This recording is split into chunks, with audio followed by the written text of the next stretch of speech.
prayer. We just imagine now. We're just going to imagine. Okay. You're going to sing the prayer.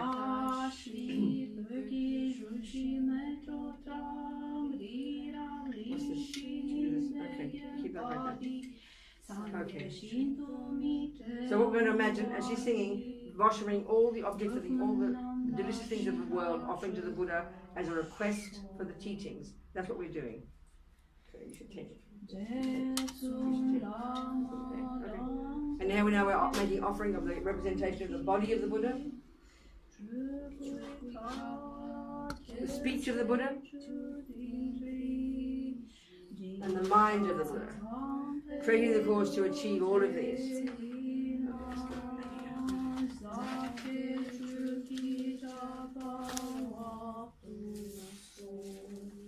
Idam Guru Ratna Mandala Kam Niryatayami. Okay, that's enough. Enough prayers. You're so good. That's it. All right. So, Alexandra, I heard you want to talk about refuge, is that right? Yes, refuge. You want to learn about it? In the three triple. In the triple deck, okay. All right. So now we can sing the refuge prayer, our motivation. The first two lines were just relying on the Buddha, and the second two lines expressing our motivation of bodhicitta. Sangye charam soke chognam la jancho baru dagni kyap suchi dagi chönyen gipe sonam ki drola penche sangye drupa shok sangye charam soke chognam la jancho baru dagni kyap suchi dagi chönyen gipe sonam ki drola penche sangye drupa shok Sangye charang soke chognam la Jangcho baru dagni kyap suchi Dagi janyen gipe sonam ki Drola penche sangye rupa sho. Okay then, well, in terms of the Lam Rim, this packaging of Buddha's teachings, refuge is taught in the first stages, you know, as Lama Zopa would call the first part of it. It's the teachings suitable to the disciple of the least capability. And as we know, then we have, you know, the middle capability and the great capability.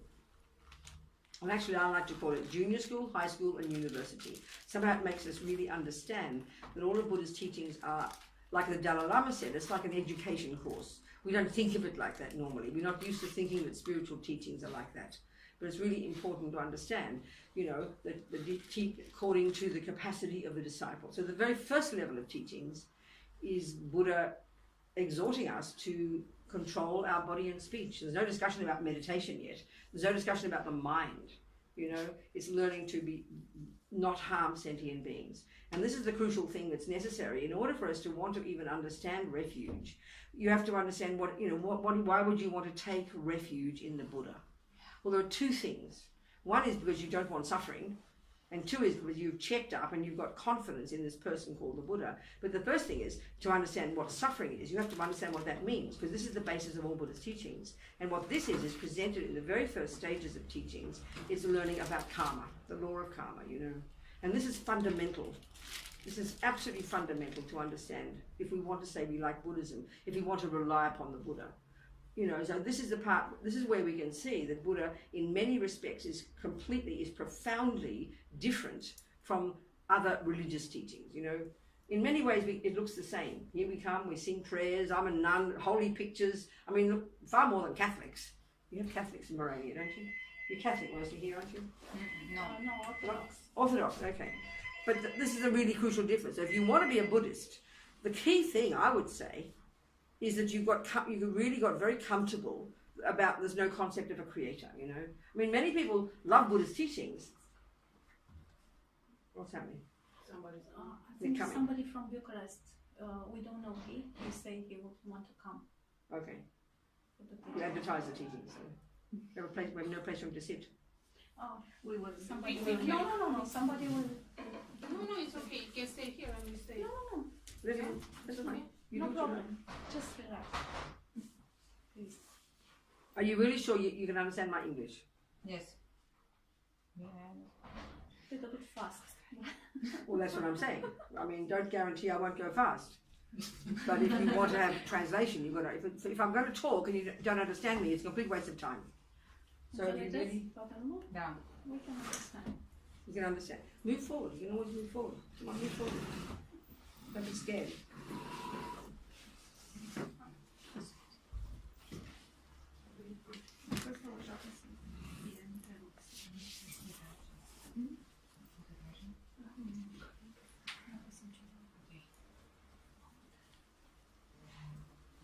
Okay, I'll wait till they come. Otherwise, it's too distracting.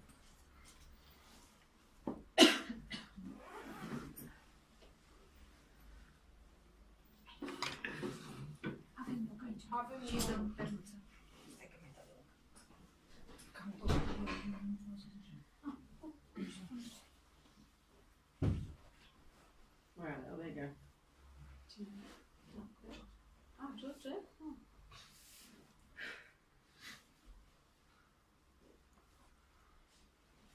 No, so okay. So then, probably the simple question is, we start, why would we want to be a Buddhist? What does it mean being a Buddhist? Well, that means you rely upon the Buddhist teachings. It's kind of fairly obvious.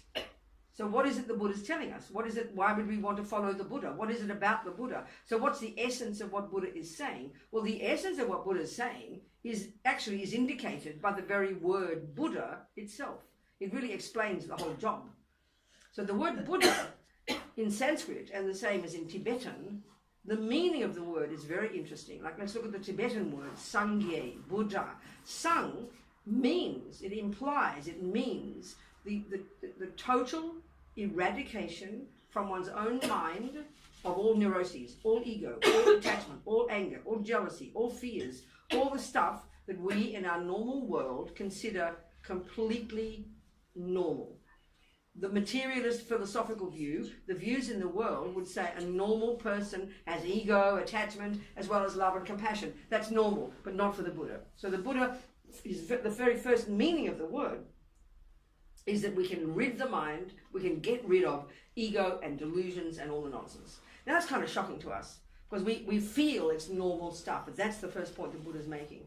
The second syllable, Gye, Buddha, that tells us that we can completely develop to perfection all the rest of the stuff in our mind. Love, wisdom, compassion, kindness. So we know these words, and we're very familiar with all of this. But this is the point for the Buddha. So if that's the end result, if that's what you end up as, then it tells us what being a Buddhist means.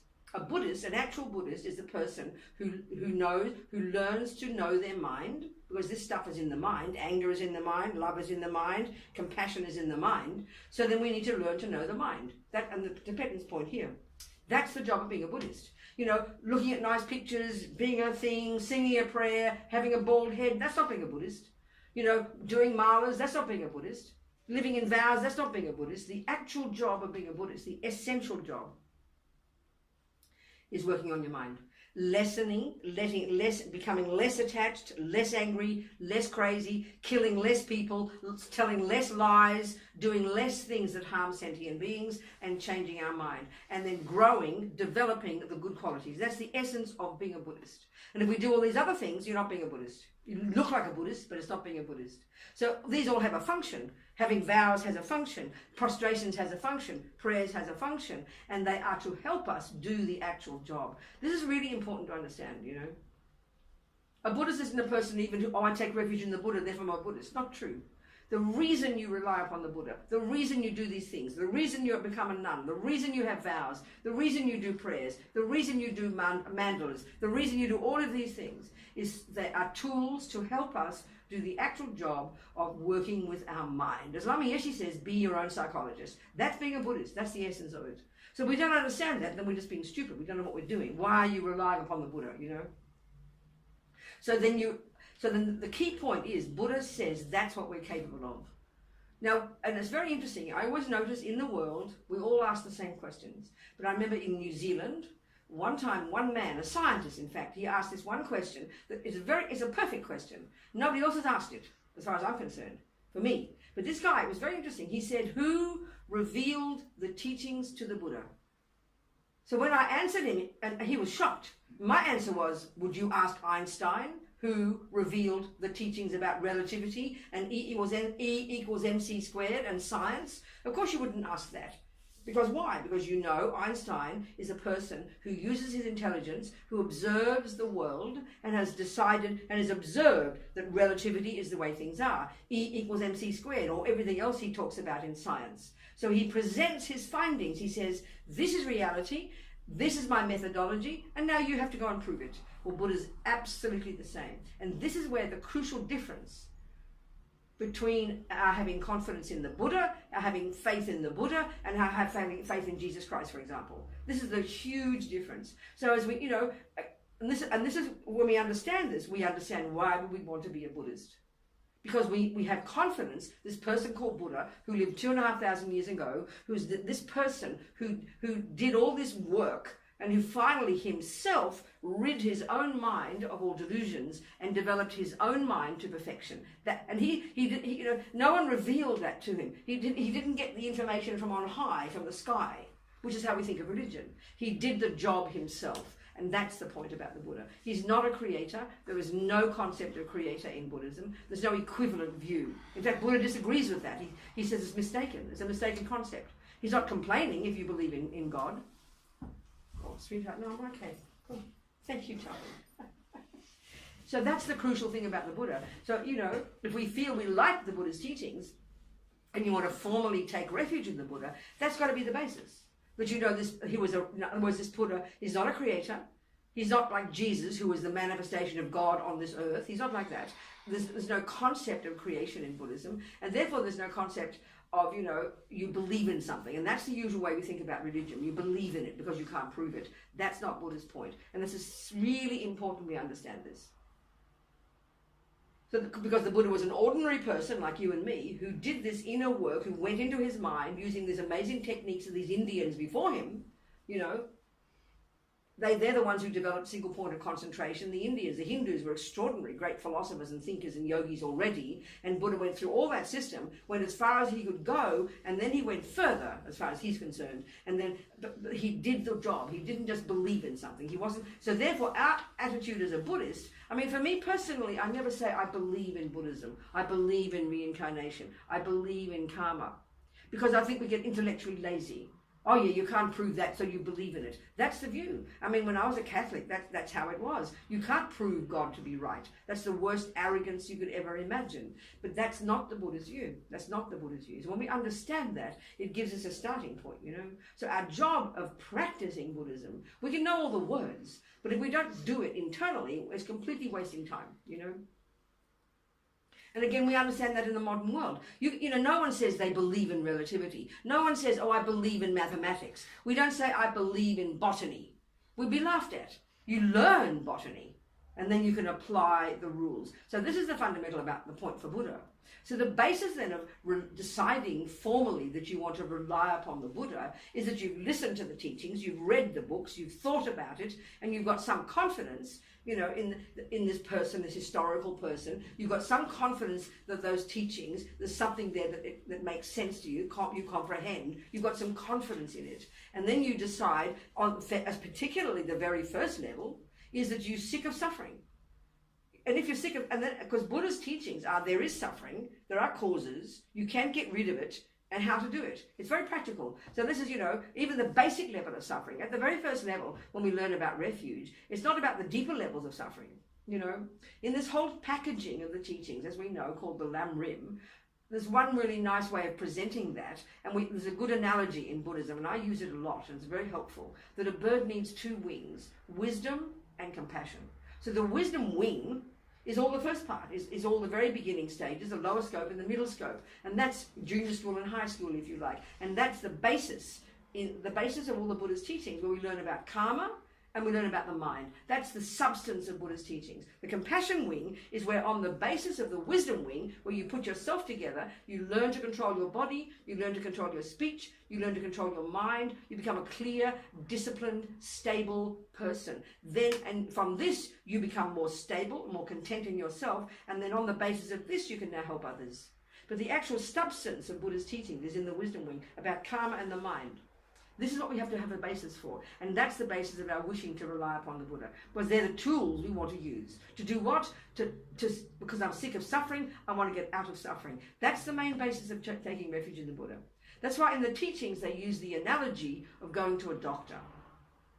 So we know very well, you don't go to a doctor because she's cute, or she's a nice looking person, I might go and ask her advice. No, you go to a doctor, first you've checked up that she's valid, and then second, you know that a doctor is a person who can give you advice or medicine to help you suffer less or to quit suffering. That's the basis of refuge. So it's dependent upon us. We have to be confident. No one else can tell us that Buddha's nice. They can, but we have to be confident. And how are you confident? Again, not because Buddha looks nice in one of his statues, or he looks cute, or it sounds nice. You know, I've heard if you meditate, you'll feel better. No, not like that. We use our intelligence. We check the Buddha's teachings. We read them, think about them, especially the basic level, and we understand what he means by suffering and what he means by our causes of suffering. And then the basis for wanting to rely upon the Buddha is to quit suffering. I'm sick of suffering. So the very first level of suffering, that means we have to understand the very first level of suffering. The very first level, the most basic level. So what that is, there's different levels of stuff. In the Four Noble Truths, Buddha talks there is suffering, and he talks about 3 levels of suffering. And the first one is the one we all understand. He calls it the suffering of suffering, or the suffering of pain. And it's very simply, that's when the bad things happen. Now we know we don't want the bad things. That means when you get a pain in her shoulder, that's called suffering. Having your husband abuse you, that's called suffering. The weather bad, that's called suffering. Getting cancer, from the smallest suffering to the most intense suffering. Speaking very simply, forget about the Buddha's teachings about the lower realms, but just not wanting suffering. That's the first step. And we have to know we don't want suffering, but that's not enough. We all know we don't want that kind of suffering. We all know we don't want the bad things to happen. But the crucial point of why you rely upon the Buddha is because he says, hey guys, I've got some methods. Which means his explanation of why are you suffering. We have to understand this basically, because this is the basis of going for refuge. Because that's the techniques that you then start to apply. Living according to the laws of karma, basically. We have to understand karma. So what's karma? Well, it's not something that Buddha made up. He's not a creator, remember? He's not speculating. He has observed it with his own mind. That our mind, our consciousness, which is not physical, that every second of what we think, every second of what we do, every second of what we say is creating karma, as they say. Basically, every millisecond of our thoughts, our speech and our body, every millisecond of what we think and do and say leaves seeds in our mind. It's the simplest way to put it. That's they use the analogy. Every single second of what we think and do and say leaves seeds in our mind, and seeds, we know, will bring fruits. So basically the seeds of the actions we do, the word karma means action, but the first crucial one is mental action. Every thought counts. Every millisecond of every thought leaves seeds in our minds. And then the actions we do on the basis of those things in our mind, with our body and speech, they leave seeds in the mind that unless we do something with those seeds, they're going to ripen in the future as our experiences. This is the most basic principle of the Buddha. This is basic, fundamental point of the Buddha's teachings.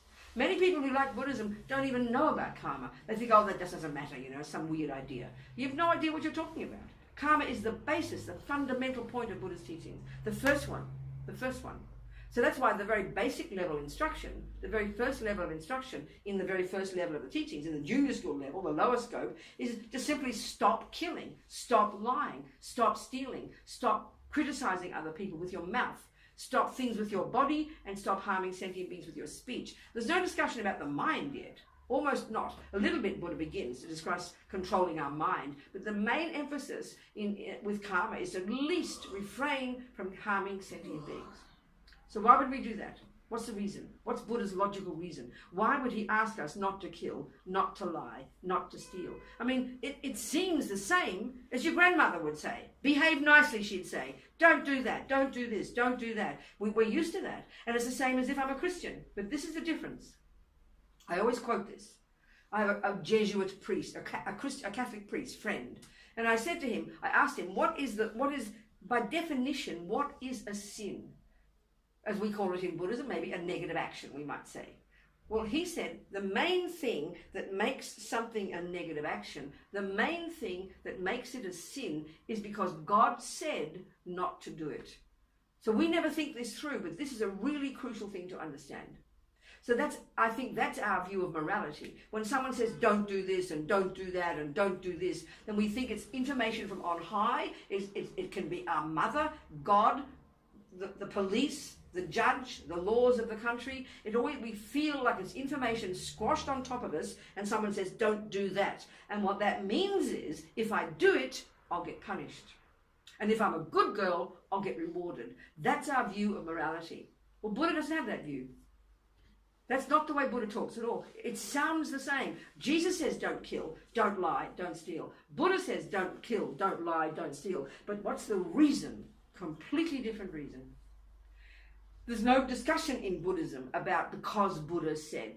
And we need to analyze this, because this is the difference between having faith in Jesus Christ and having faith in a creator and having confidence in the Buddha. It's a crucial difference. On the face of it, it looks the same, but we have to understand the difference. So the reason Buddha says don't kill, first of all, his view of a negative action is not the fact because he said it. That's ridiculous for the Buddha.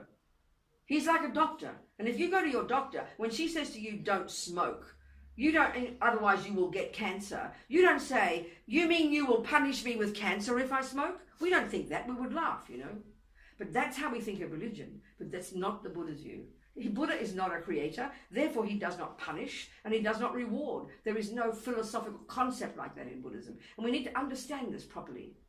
We've got to analyze this carefully. And that's the basis of our confidence in the Buddha. So if you have confidence in a doctor, when she says don't smoke, you might get cancer, you don't get all upset and guilty. You are happy, you're delighted. You think, thank you for being so kind and giving me the warning, because your doctor has the skill and has studied and says, I have learned from my experience that cancer can come from smoking cigarettes. Well, that's the Buddha. So he says, so he says, don't kill, not because he says so, but because you know what he says? I have found from my own experience that if you kill, that sows seeds in your mind that will ripen in the future as your suffering. That's the point. That's the simple point about karma, the most basic point, the most basic point. That everything we think and do and say leaves seeds in our mind that will literally produce our own happiness and our own suffering. This is a very powerful concept, but we've got to think it through intelligently. Not just say, oh yeah, karma, cause and effect. We've got to analyze it carefully, because that's the basis of being a Buddhist. And if we don't get this, we'll just speak all the Buddhist words and then go around killing people, lying people, thinking as long as no one sees me do it, it doesn't matter. That's how schizophrenic we are. That's how crazy we are. And that's why, the view we would have of religion is a bit like if you go to the doctor and she says, don't smoke, you might get cancer. And then you come home and you notice, oh, look, my doctor's not here. So you bring your Marlboros out and you have a cigarette. Oh, I won't get cancer. She doesn't see me smoke. We know you'd be laughed at if you thought that. Are we communicating here? Or am I speaking too fast? Are we communicating? Am I communicating with you? Yes, with me. We have to understand this point, We don't think it through. We just, oh yeah, I believe in karma. Oh, I'm a Buddhist, yes, blah, blah, blah, blah. If I kill, blah, blah, blah. We've got to analyze it. And then the point of this one, because it's not punishment and it's not reward, we become grown up. We become the boss. As the Dalai Lama said, it's like self-creation. Karma is like self-creation. It's a pretty intense concept, actually. It's not evident to us. We don't naturally think it, because we think everybody else does it to me. I'm suffering because she did this. I'm happy because he did that. That's a very deep view of ego. But so we really got to think this one. This is the basic, first level, junior school, understanding karma. At least the first level of suffering. We know we don't want suffering. We know we don't like people being unkind to us. We know we don't like people lying to us. We know we don't like being physically harmed. We know we don't like being rejected by our friends. We know this suffering. Forget the suffering of the lower realms. Maybe that's hard for us. But this is the basic one. And then we realize whatever suffering I have is the fruit of my past actions. Takes time for us, but it's pretty powerful if we can get it. And of course you can't prove it immediately. We're not clairvoyant. But we have confidence in it first and abide by those theories, That's the point. So this is the basis. I do not want suffering. I'm sick of suffering. Please, Buddha, give me your methods.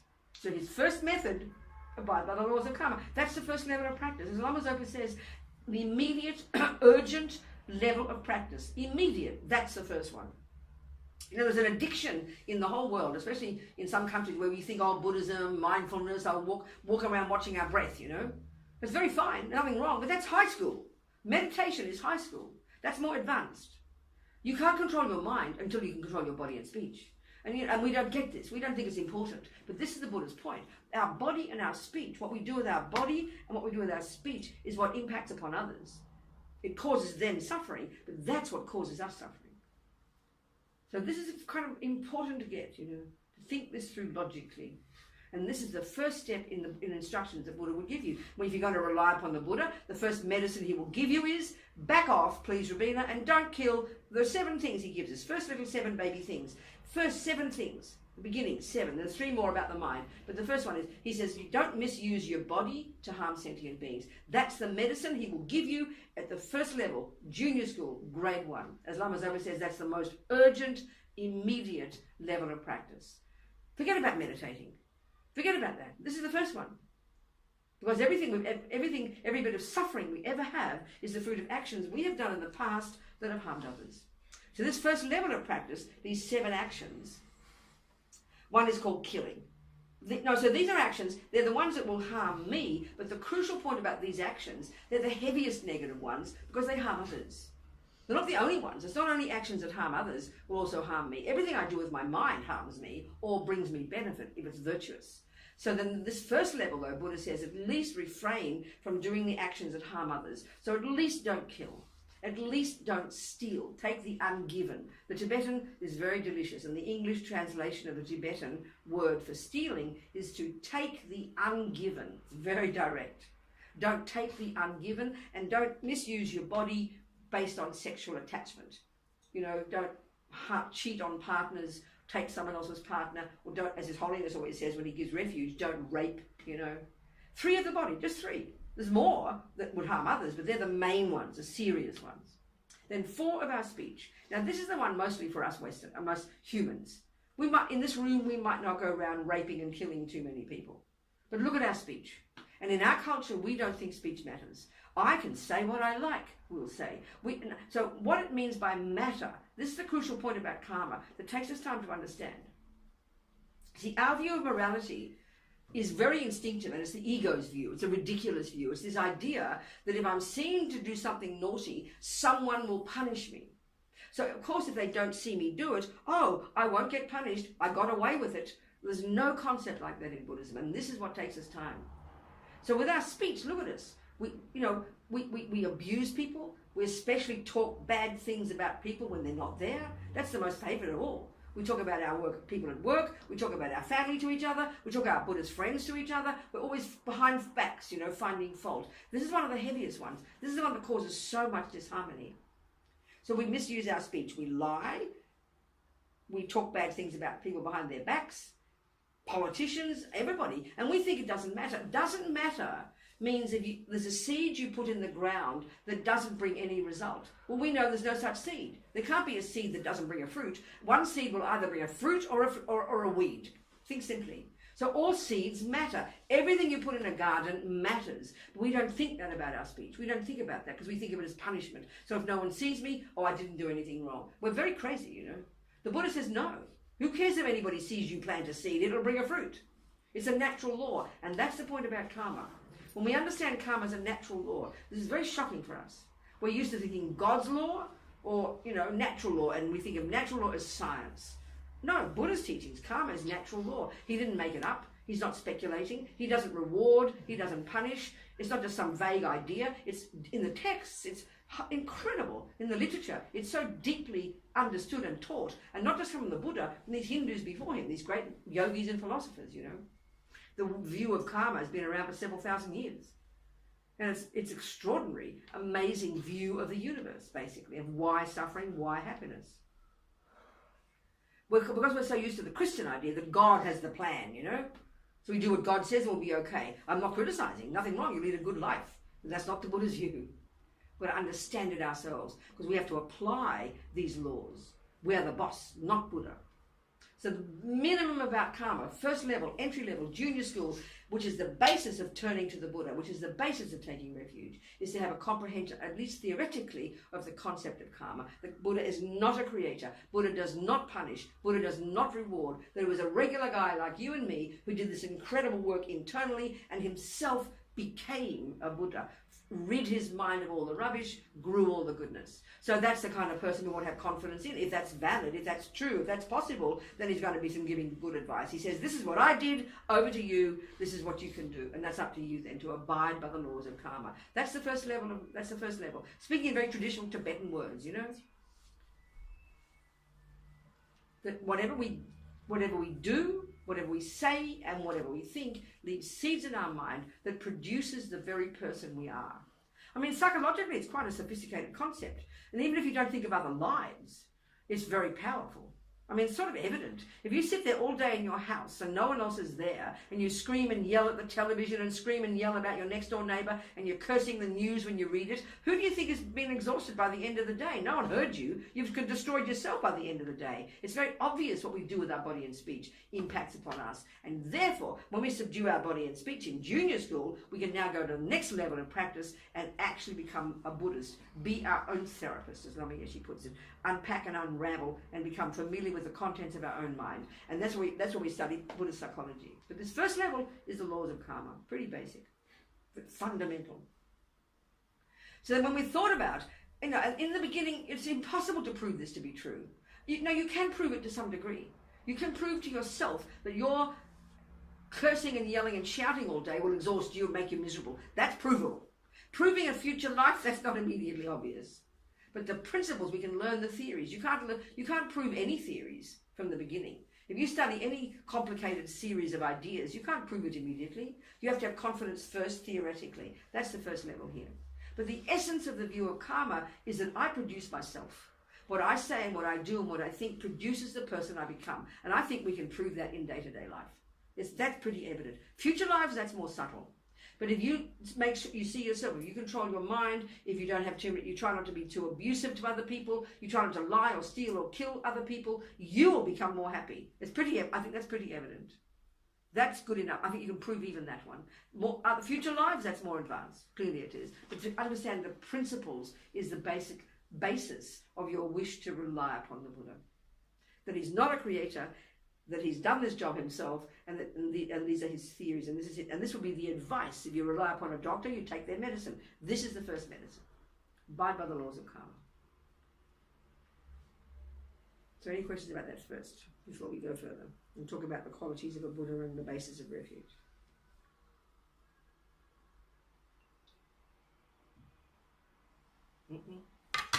No questions? Yeah.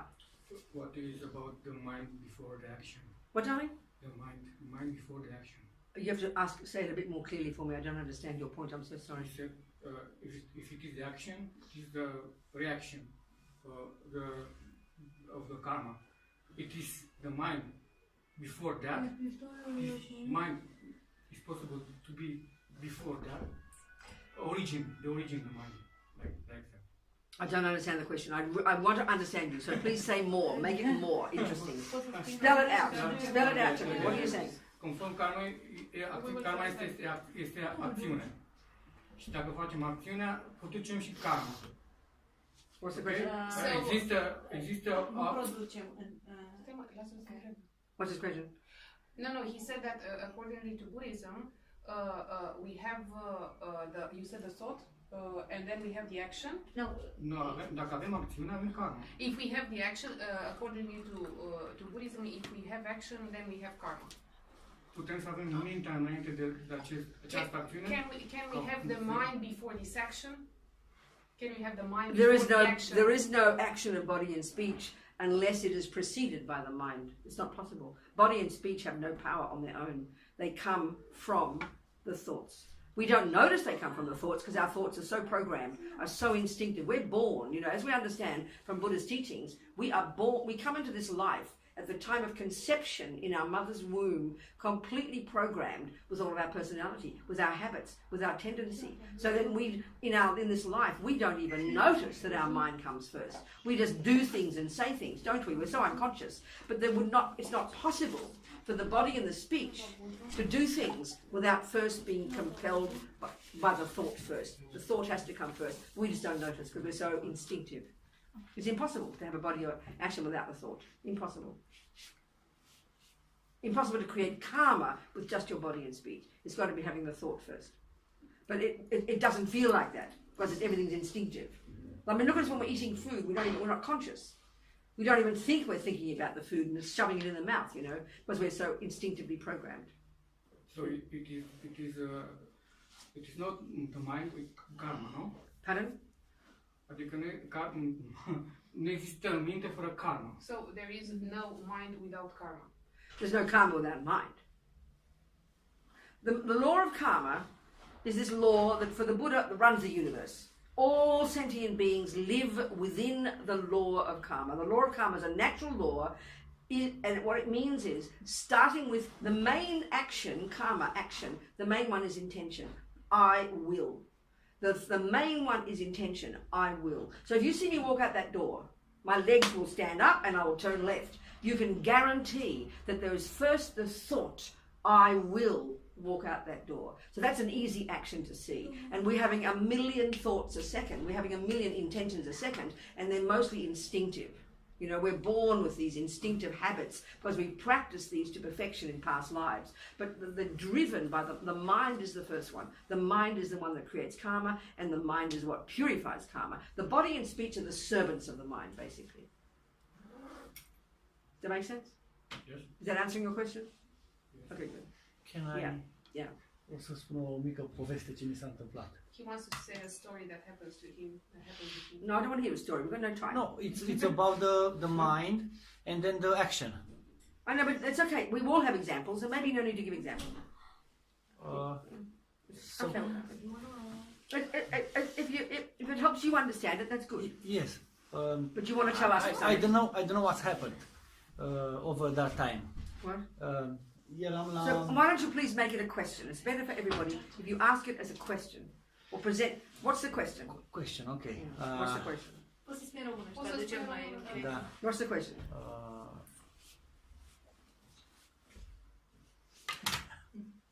I mean, the point is, Buddha's telling us that we're... Treaba este că m-am dus către cineva cu intenții bune și m-am pomenit că vorbesc altceva. Intențiile mele erau bune față de acea persoană, mergeam să vorbesc frumos cu persoana respectivă și dintr-o dată m-am pomenit vorbind urât. Fără să vreau. Exact. Apropo de minte și de karma. What's he saying? He's saying that he went to somebody with good intentions. He wanted to have a nice conversation, but when he was in front of that person, he started to act badly. And he wants to know what happened there. Yeah, that's right. This is where we have to understand karma. Listen, forget that. That's one example. It's a perfectly good example.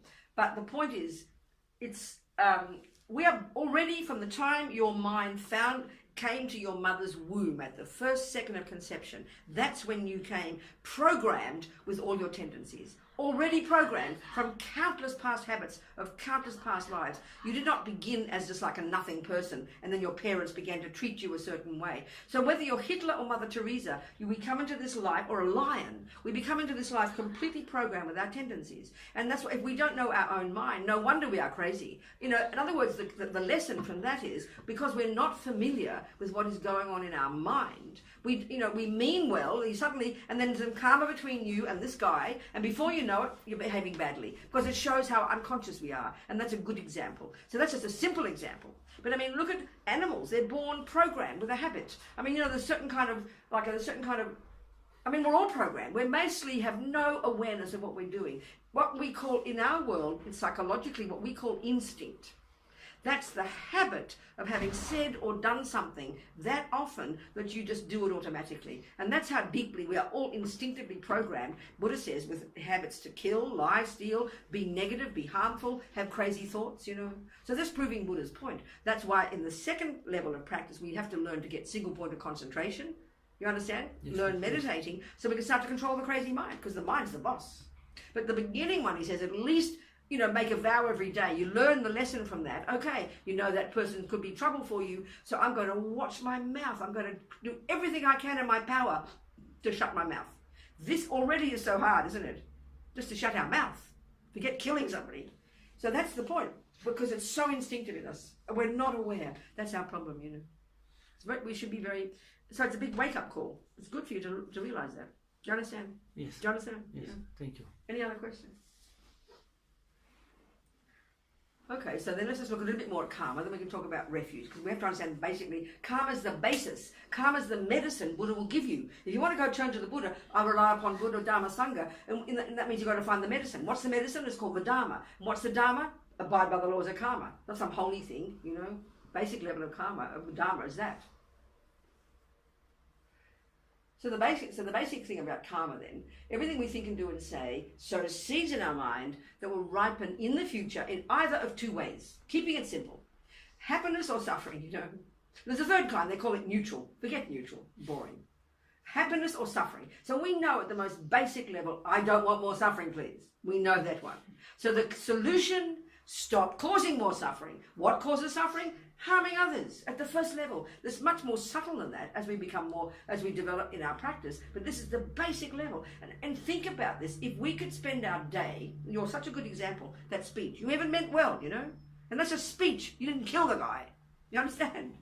So even us who are so fortunate, the fact that we're even sitting in this room wanting to know about these things, we're not out there raping and killing and drunk and junkie. I mean, look at the suffering of the world. Humans, you know, forget animals.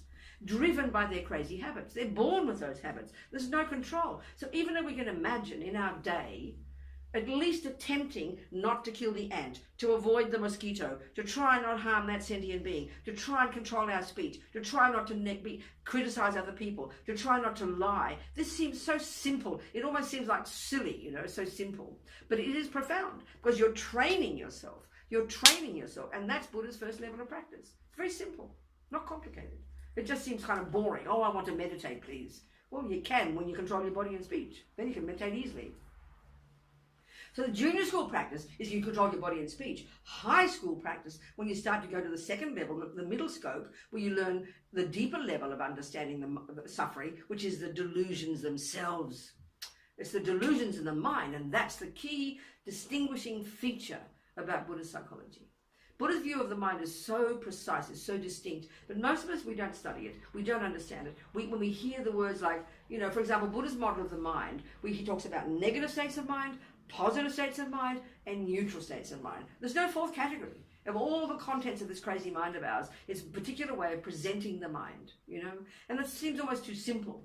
But this is the fundamental point. If the end result is to become a Buddha, free of all the delusions, full of all the goodness, then it's evident we have to learn the mind. But first he says control your body and speech. At least back off and don't harm others. Then you get a bit disciplined and you live in your vows, and we'll talk about vows in a minute, that's part of refuge.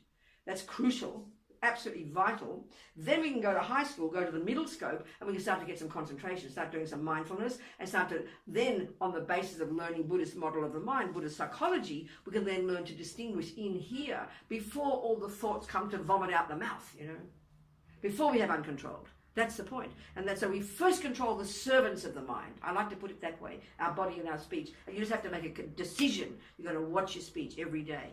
And then you can begin to control your mind, which is why the speech does it. Do you understand? And that's the part that's so hard.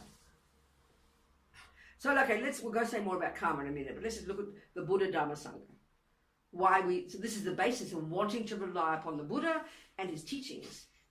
That's the reason. This is the Buddha's method. So basically, the first thing we rely upon is the Buddha. So then we looked briefly what the Buddha is. A person who's rid the mind of all the rubbish and developed all the goodness. I mean, marvelous qualities if you look into them. There's more than that. But just essentially, fundamentally.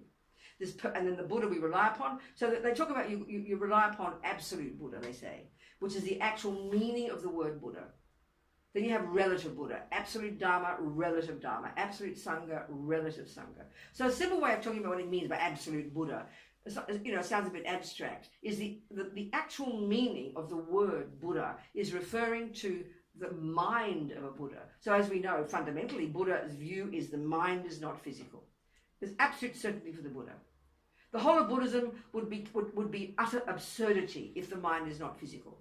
If Buddha's proved to be wrong, if it's physical. He says it's not physical. He says your mind does not come from your mother and father. You are not made by a creator. Your mind is not your brain. Your mind has these much more subtle levels, which we need to investigate when we get more progressive in our practice. And the mind has this marvelous potential to become a Buddha. The mind is beginningless and the mind is endless. This is a very different view, but this is the Buddha's fundamental point about the mind. And the mind, all minds, for the Mahayana view, have this natural potential. So this mind of ours, and the enlightened mind, the mind when you're a Buddha, your mind, how would it be? Well, this is a very interesting point. As Lama Zopa said one time, it's a bit like the concept of God. In the sense, I know I did a conference one time at the Catholic University in Melbourne in Australia, and my 20-minute talk, I had a discussion about the similarity between the definition of God and the definition of Buddha. Well, you know, the definition of God, I looked in a dictionary so I could have my talk, and it said 3 qualities: infinite wisdom, they call it omniscience, wisdom that sees reality as it is, infinite compassion, infinite power. They are the 3 essential qualities of a Buddha. So the difference, of course, is the Christian teachings would say there's only one person, he's called God, he didn't have a cause, and he's the cause of everybody else. Buddha does not talk like that. Buddha says every one of us, every mind that exists, and there are trillions and trillions of minds in the universe, every one of those minds just naturally possesses the potential to be free of delusions and perfected in goodness. And so the Buddha's essential point is basically psychological. It's about the mind. That's the heart of Buddhism. It's a surprise to say, oh, Buddha's a psychologist. It sounds like silly, you know, but it's literally true. He talks about the mind. He doesn't use another word like some extra part of us, kind of soul or spirit. He doesn't talk like that. So our mind is the point. To become familiar with our mind, to become our own therapist, that's your main job as a Buddhist, like I said. So enlightened mind, absolute Buddha as they call, is the pure, unmanifest, limitless, clear, wise, compassionate consciousness that pervades the universe. Now that sounds like God. As Lama Zopa says, that sounds like the way Christians talk about God. God is everywhere. Very similar concept. So when your mind is completely free of all delusions, when your mind is gone beyond the need to have this ridiculous body, then your mind is not limited. Right now, our mind is limited to this body, isn't it? And we don't remember most of today. Forget about a past life. What a joke. Because our mind is so limited. Our conceptuality is what keeps us locked in here. All our deluded thoughts, plus our powerful addiction to our body and our sensory consciousness. This is limiting our mind. But as we progress, as we control our body and speech, control our mind, get realizations, get concentration in meditation, get to realize emptiness, our mind will become vast. And it's not meant to be a cosmic idea. This is literal. Consciousness will literally expand. Even when you get single point of concentration, when you get calm abiding, shamatha, this amazing technique these Indians thousands of years ago invented. You know, it's not Buddha didn't invent this, it's coming from the before. When you've got shamatha, you can't believe what your mind will be like. That's just getting shamatha, that's getting concentration. Your mind will be blissful, your mind will be radiant, you'll have clairvoyance. These are all the natural qualities of our mind that we learn if we study Buddhism. And that's why this lovely book of Lama Yeshe's, you should get that. It's very nice to study. It came out in September in English, Mahamudra. He describes all the qualities we'd have. It's a very delicious book, you know. Lama's wonderful teachings about meditation. So the mind, then, when it's fully developed, and this is what Buddha means, it will be vast, clear. The absolute Buddha is meaning the pure, unmanifest, all-pervasive, all-knowing, all-compassionate consciousness. If we can imagine that, you know, that's the actual Buddha. But what good is that to us? The person becomes a Buddha out of incredible compassion. That means to help others. So we can't communicate with that. So out of kindness, the Buddha minds manifest in bodies. That's the relative Buddha. So the one we describe here is Mr. Buddha from 2,500 years ago, Shakyamuni Buddha, who lived in India. He is the relative Buddha, the one we need to rely upon. Then you've got the Dharma. What's the Dharma? Well, the Dharma is his medicine. What's his medicine? His advice. Abide by the laws of karma. That's the first one. That's his medicine. You don't want suffering, babe? Okay, stop causing it. Stop killing, stop lying, stop stealing, stop bad-mouthing behind backs, stop abusing people. It's not too complicated. It's not that many things. It's only 7. And then the last 3, he gets us to begin to work on the mind, you know. It's not complicated. This is profound already. That's the medicine. So the Dharma, the absolute Dharma, what's that? That means the absolute Dharma is the knowledge in the mind of a Buddha, but also other, what they call superior beings. It's a term they use in Sanskrit, Arya being. You become a superior being from the first second you get your first non-conceptual insight into the reality of emptiness. We're not going to talk about that today, there's no time. But when you realize that for the first time, non-conceptually, in your depth of meditation, from that second you stop being an ordinary being and you become a superior being. So what they say is the absolute knowledge is in the minds of the superior beings, all the way from that person up to the Buddha. So in other words, if you think of music, Bach, you know, he's like the Buddha, Bach. Use the analogy for music knowledge. So relative Bach, relative music. No, absolute music is the knowledge in Bach's mind. But we can't hear his mind, can we? All the knowledge about music has to be in the mind. But he writes it down on pieces of paper in little notations so we can learn. Then we can learn by playing that music, we can become our own Bach. It's like that, you know. The relative Dharma is the words spoken from the mind of a superior being. So a superior being, there's a nice word in Tibetan, rigsin, knowledge holder. A knowledge holder, anybody who's got the actual knowledge in their mind of any body of knowledge, and whatever it is, if they actually know it, not just intellectually, but experientially. So it's experiential knowledge. So the absolute Dharma is the experiential knowledge about reality, about compassion, etc. But the relative Dharma is the instructions in the book, and that's our main Dharma. That's our main refuge. You can have 50 Buddhas look at you very cute every day. If they don't open their mouth and give you advice, what good are they? So they say the power of speech is the most important gift of the Buddha, because the speech is our main advice. And then the absolute Sangha are those very superior beings, the absolute community, if you like, spiritual community we rely upon. That we need living, real beings who've got real knowledge in their mind. Otherwise the Dharma's dead, you know. That's the absolute Sangha, the absolute spiritual community. But that could be the next door neighbour, or that could be the ugly old homeless person down the road. You don't know who a superior being is. You can't tell. We're not clairvoyant. So the relative Sangha are the monks and nuns. The people who, and this is a strict point for the Buddha, to qualify as the third jewel, the Sangha, that's one of 4 fully ordained men or women living in the fullness of Lord Buddha's teachings, expressed in the basket of teachings about all the rules, you know, the living in the rules of the fully ordained monk or nun. So at least 4 of them in any one place is the criterion of the existence of the living Dharma in that place. And that's the 3 jewels, basically. Buddha, Dharma, Sangha, you know, and the absolute and relative. So you rely upon the Buddha, on his teachings, on his advice. The teaching is advice, you know. Just, I read a nice book, I rely on that. What does it mean rely on it? It's very obvious. You do what the teachings say. And the first level of practice, as Lama Zopa says, the most urgent, stop harming sentient beings. First level. Then, and why? Because they harm you. That's the reason. So Buddha would say, God says a negative action is one that goes against my will. Buddha says, even this priest, he said to me, they agree there is some natural law, that people don't like getting killed. That's the natural law part. But for the Buddha, there is only natural law. There's no concept, there's no equivalent here, because you do it because Buddha says. This is a very important point to understand. We do that in our mother's household. Your mother says, don't do that. Why not? We know her answer, because I say so. Isn't it? We know that. So that's how we think of morality. That something that someone tells us not to do. And if they see us doing it, we'll get punished. And if they don't see us, oh, I got away with that. That's demented for the Buddha. That's schizophrenic.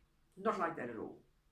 Buddha's not a creator. He's not a punisher. He's not a rewarder. Karma is what he has observed with his own mind. So he presents his findings. This is the natural law that runs the universe, that you basically create yourself. So when we begin to understand this, we will grow up. I tell you, we become adults.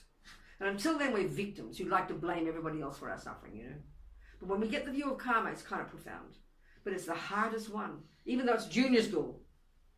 Because we want to blame others. We want to feel like innocent victims. We want to think it's not fair someone harmed me, you know. But that's because of ego grasping. That's ego's job, to feel like a victim. It's very intense, you know. So the basic instructions of the Buddha, that's the basic Dharma. Or at least prevent yourself from future suffering. And then, of course, you go further. Then you get to your mind in high school, and then you add compassion to the mix. So then when you take refuge formally, then you should have confidence that you've read the books, you're comfortable with the Buddha, this concept of the Buddha not being a creator. You want to take his advice, you don't understand it fully, you don't have to understand all of Buddhism to rely upon him, of course not. But you've got some confidence that is reasonable. And that's why it helps to look around. And if we look at the Dalai Lama, if we look at Lama Zopa and some valid people who seem to be living according to Buddha's teachings, that gives us confidence, you know? Isn't it? So then when you formally take refuge, the basis again is 2 things. One, you're sick of suffering. And two, you're confident that he's a decent doctor. And that comes from your own research. That's its basis, those two things. So then when you do take refuge formally, you take it in front of somebody.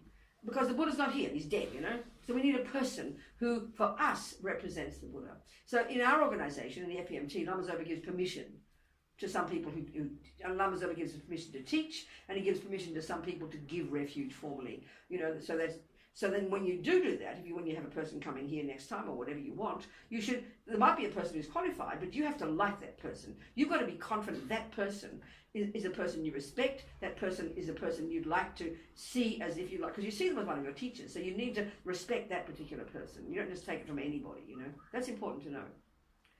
So anyway, you take it from a person, and I find that very powerful, you know. So like in our organisation, Lama Zopa's given me permission. I'm also qualified, but he's given me permission, so I do it in some places. And so for me, it's really powerful that here I am, I've received all of this from my teacher. They got it from their teacher. They got it from their teacher. So this is very powerful. This is why to take it in front of somebody who is a Buddhist makes it more powerful. Because if you think about it, when you take it, you're plugging into this power source of unbroken human beings right back to the time of the Buddha. It gives it real power, you know. So that's why it's important to take it from a person you respect, who is valid, who's told they can. I mean, in our case, in our organisation, Lama Zopa gives permission, you know, to people. So then you plug into that power source, and you're imagining you're receiving it from the Buddha himself, and that means it's very tasty. I like that idea. You know? So what are the qualifications there? You've got to have confidence in the Buddha, and you've got to want his methods. You're sick of suffering. You don't just go to a doctor because she's cute. Oh, she's very nice looking. No, you go because you want their methods. You don't want to get sick or you want to get better. One or the other. Same here with the Buddha. So then when you do take refuge formally, you commit to various things. You agree to various things. Basically, you're doing a little kind of shaking hands with the Buddha, and you're agreeing. You're writing a contract, and you're agreeing to keep your part of the contract. So what you agree to is a half a dozen things. You're agreeing. In Buddhism, we have commitments, which is a decision to do something, an agreement to do something, and then you have a vow, which is a decision to refrain from something. So there's two things when you take refuge. One is the refuge commitments, and then sometimes it gets given at the same time, but not always, depends on the person. You then take the 5 layperson vows. You can't take the vows unless you've taken refuge. That comes second, and often it can be done at the same time. So that when you take refuge, you commit to a half a dozen things. You're committing to take refuge morning and night.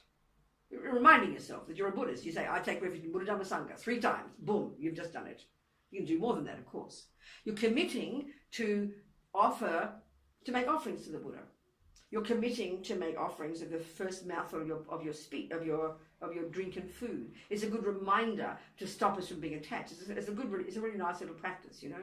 You're committing to kind of be nice to sentient beings, at the very least, not harm them. You're committing to, in relation to Buddha Dhamma, to study it, to read a little bit about the Dharma, to learn it. Obviously, if you commit to become a tennis player, you should play tennis sometimes. Otherwise, why would you do it, you know? You commit to a teacher, then you never go to tennis. It's a bit wasting time. So here you should read a bit and study a bit. But you're not committing to that many things. You're not committing to sit with your legs crossed. You're not committing to, you know, be mindful. You're not committing to any of this. You're committing to a few things. To say refuge morning and night. To study a little bit the Dharma. To be nice to sentient beings. To make offerings every day. And to the Buddha, to the 3 jewels. And to offer your first mouthful of food and drink. Like half a dozen things like that. And then 3, in relation to Buddha Dhamma Sangha, you commit to have respect for all the images and things that represent the Buddha. Why? Instead of having a kind of a mundane view. So like, for example, there's a very gorgeous green Tara there. You think, oh, that'll match my green curtains. You shouldn't think like that.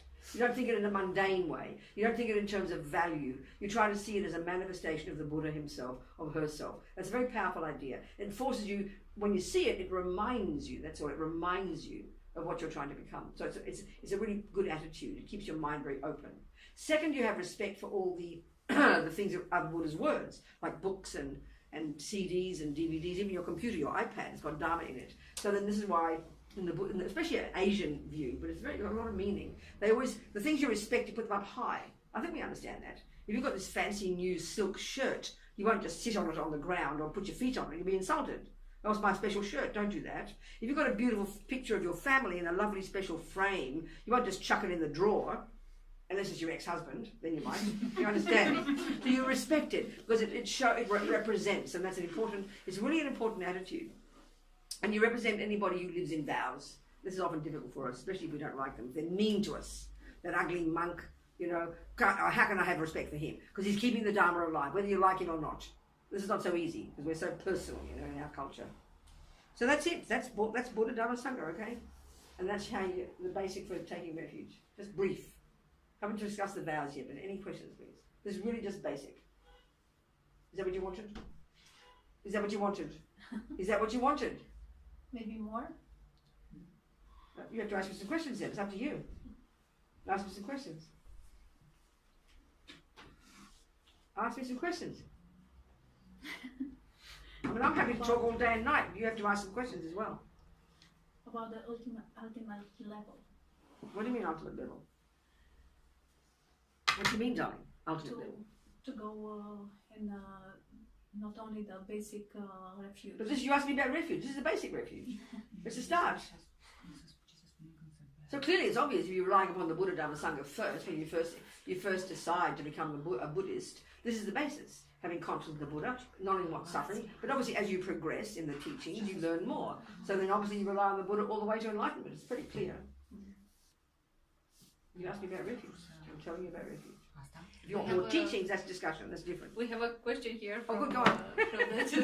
From the two at the same time. Good, go on. So they wanted a little bit in detail the offering we should make, the first offering of the day with our first food and our first drink to the Buddha. How exactly does that I see, work? okay. Well, there's two things, there's two commitments here. One is to make offerings to the Buddha, and that's why that would mean there's two things. First is the food, and the other one is making offerings in general. And the way to accomplish this first one would be to have an altar, what they call an altar. And this I find a very practical, it's a practical thing, If you have a place where you sit for your lunch, you have a place where you sleep, you have a place where you go to the toilet. So it's nice to have a place where you think, oh, that's my Buddhist bit, that's my practice over there. So if you never know where you're going to sit down to do your practice, and you never have any images that remind you of it, you'll forget it in a week. You'll wonder, what's a Buddhist? I forget. So you have a little spot in your house, a corner, a whole room if you have it, where you have a little altar. And it's just a reminder. So you'd have the images there, on the images representing Buddha Dhamma Sangha, a statue or a picture. You'd have a book, not Buddha Dhamma Sangha, there's enlightened body, like a picture or a statue, enlightened speech, like a book or a mantra, and enlightened mind, which is represented by a stupa. So you'd have those on your altar, and then you could do the water bowl offerings every day. That's a typical Vajrayana, it's a Tantrayana practice coming from India, but as we know in all the Tibetan system, they do that practice. And I find it's a very powerful way to start your day. It really is a way that when you first get out of bed, the first thing you do, you go to the toilet, you go straight to where your altar is, and you make your offerings for the day. You'd start the day, and that's a way also you take refuge and you make the offerings. And it's just a way to remind yourself of that you're setting your day in the right direction. You're not committed to sit down and do meditation. You could if you wanted to, of course you can. But at least you start the day. You start the day, and it's also powerful if we have any confidence in the Buddha. And if we have any confidence in, let's say we have a teacher whom we see as the Buddha, then my feeling is it's very powerful to remind yourself of this first thing in the morning. And I mean, I know it sounds sound like silly, but for me it's very powerful because we're all just very lazy. If I wake up in the morning and there's a knock on the door and the Dalai Lama's there, I don't think I'll bring him in and say, "Good morning, Your Holiness," and then go get my own breakfast. Would I do that? I would not. I would offer him a cup of tea first. So I always get that. So then always I do my offerings first, no matter what. Even if I go to the airport at 3 a.m, I'll do some kind of offerings first before I disappear, It's a really good example. If you decide you're a Buddhist, if you decide you've got confidence in the Buddha, if you've got a teacher especially, then of course it's a powerful practice to think of doing either the whole 8 offerings or just one simple offering, and you take refuge. That's the beginning of your day. So then the other practice, and it's just a way of reminding us to be conscious of our body and speech, When you think of, there's a little prayer, it's a little formula, there's a little prayer, or even if you don't know that prayer, you can just thinking of it as delicious nectar, you bless it, you can just imagine it's delicious, and you imagine in your mind, before you eat it yourself, you imagine the Buddha experiencing the joy of receiving it. That's it. It's very simple. There are formal little prayers you can learn, And I can send you a document if you like. that's got all these instructions in it and all the different. You can discuss it all between you. You know, so if when a time does come and you want to ask somebody here to formally give refuge, you'll be all ready for it. You understand? Does that help? Basically, if you really, the more you think about being a Buddhist, we're discussing here body and speech, but the more you think about what being a Buddhist means, it means learning to change your mind, learning to see everything differently, learning to think differently about everything. So with us, we just follow our instinct most of the time. But this way, it makes us very conscious, and it also prevents us from having attachment. It makes us more aware of our body and speech. It makes us more disciplined. It's an excellent little practice, you know. Does that make sense? Yes. Good, darling. Yes. Am fost învățați să dedicăm faptele bune care le facem. Cum o facem, practic, concret? We were taught to dedicate. He wants to know how we do that, the dedication. Dedicate what? The good facts, The good deeds. the good deeds. So what do you think it means? What's your understanding? How I do it? No. What do you think it means? Ce crezi tu că înseamnă, pur și simplu? All the deeds I know, but what do you think it means? What's the meaning? Do you know? for bodhicitta. What does it mean? For rise bodhicitta, and to be more. I don't know. Okay. Listen. Not. I understand. Not the ego still the. No, I understand. Let me just say it in a really simple way. Sometimes we repeat all these words we learn, you know, it's Tibetan, Yes. it's Tibetan culture coming from Indian culture, and it's religion, so we go blah, blah, blah, but we don't really know what it means. Do you agree? Yes. Sometimes we do that, you know? Yes. That's how we are. So what it means is like this.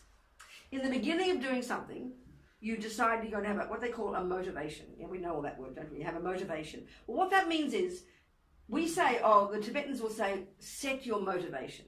We might say, let's say we started the session today. We started the session today, and I sang that prayer. When I sang that prayer, there were two parts. The first part is reminding us about refuge in the Buddha. So we're saying the words, I take refuge in the Buddha, Dhamma, Sangha. It's reminding yourself. That's taking refuge. You remind yourself, okay, I'm trying to be a Buddhist. Okay, I rely upon Buddha. The second two lines state our motivation. So we might say, what's our purpose? What's our goal? Why are we here together for this hour and a half or something? What's our purpose? So the lines say, I'm going to listen to these teachings so that I can become a Buddha, so I can benefit all sentient beings. That becomes, so that in a way, that's stating the meaning of this activity, isn't it? What's the meaning of this activity? We're going to listen to teachings. Why? Our big long-term goal is so I can become a Buddha. Do you understand? So the point is, let's talk about karma now, more details. When we understand the way karma works, we break it down, okay, that we'll understand that the crucial component in every action we do is not the action itself, is the motivation.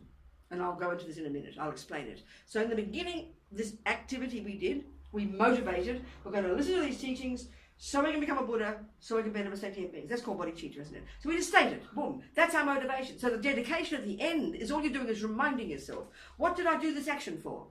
Oh, I did this action of listening to the teachings so that I could sow seeds in my mind, so that eventually when they do ripen as my Buddhahood, why did I become a Buddha now? Oh, to benefit sentient beings. This is reminding you of what you're trying to do, that's all. It's a reminder.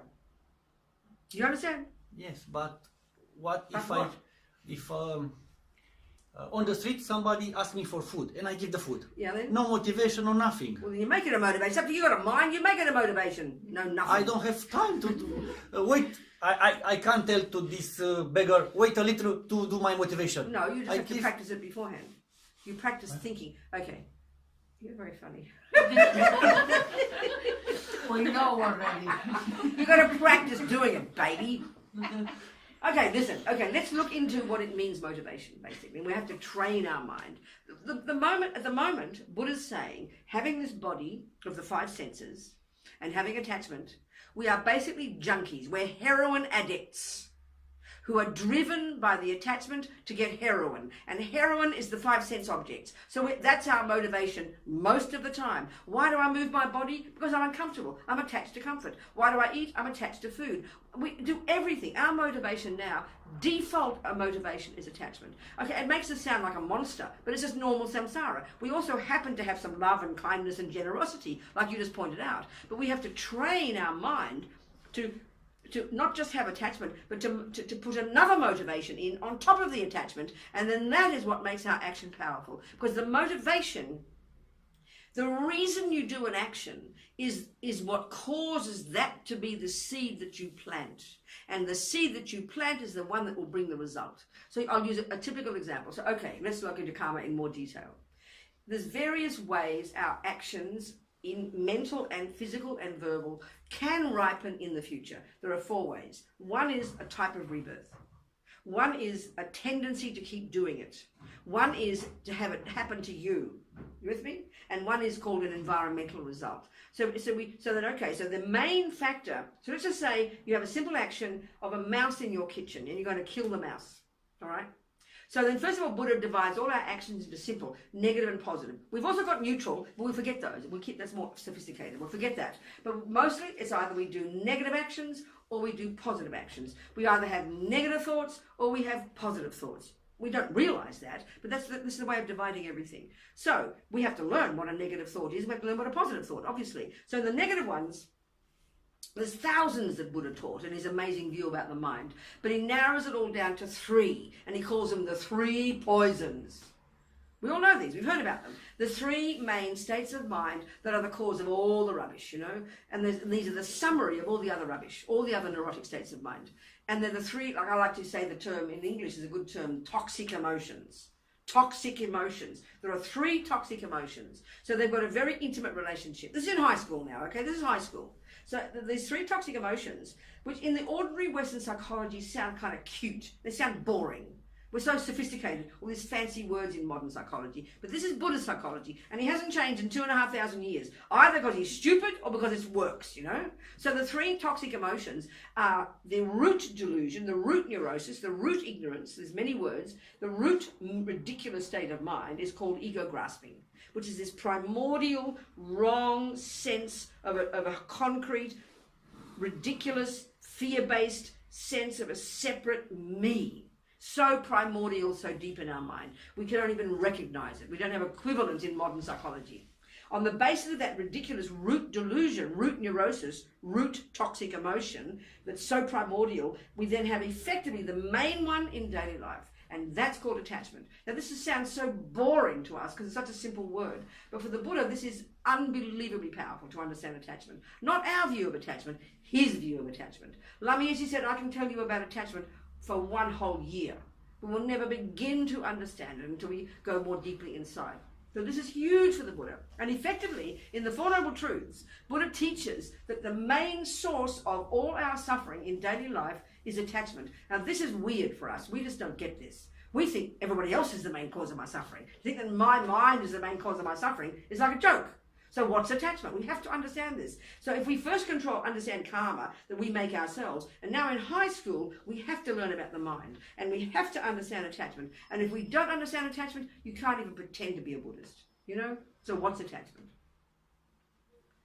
It's multifaceted. There's many aspects of attachment. The most primordial level of attachment, and we're all born with it, is from the habit of practicing it in countless lifetimes, of being a junkie in countless lifetimes, is basically being a junkie, is this constant feeling deep inside us that I'm not enough, that I don't have enough. No matter what I do, it's never enough. No matter how much you tell you love me, it's never enough. How much food I get, never enough. How much money I get, never enough. How much success I get, it's just this automatic assumption deep in our bones that we never question. And this is the main pain of attachment.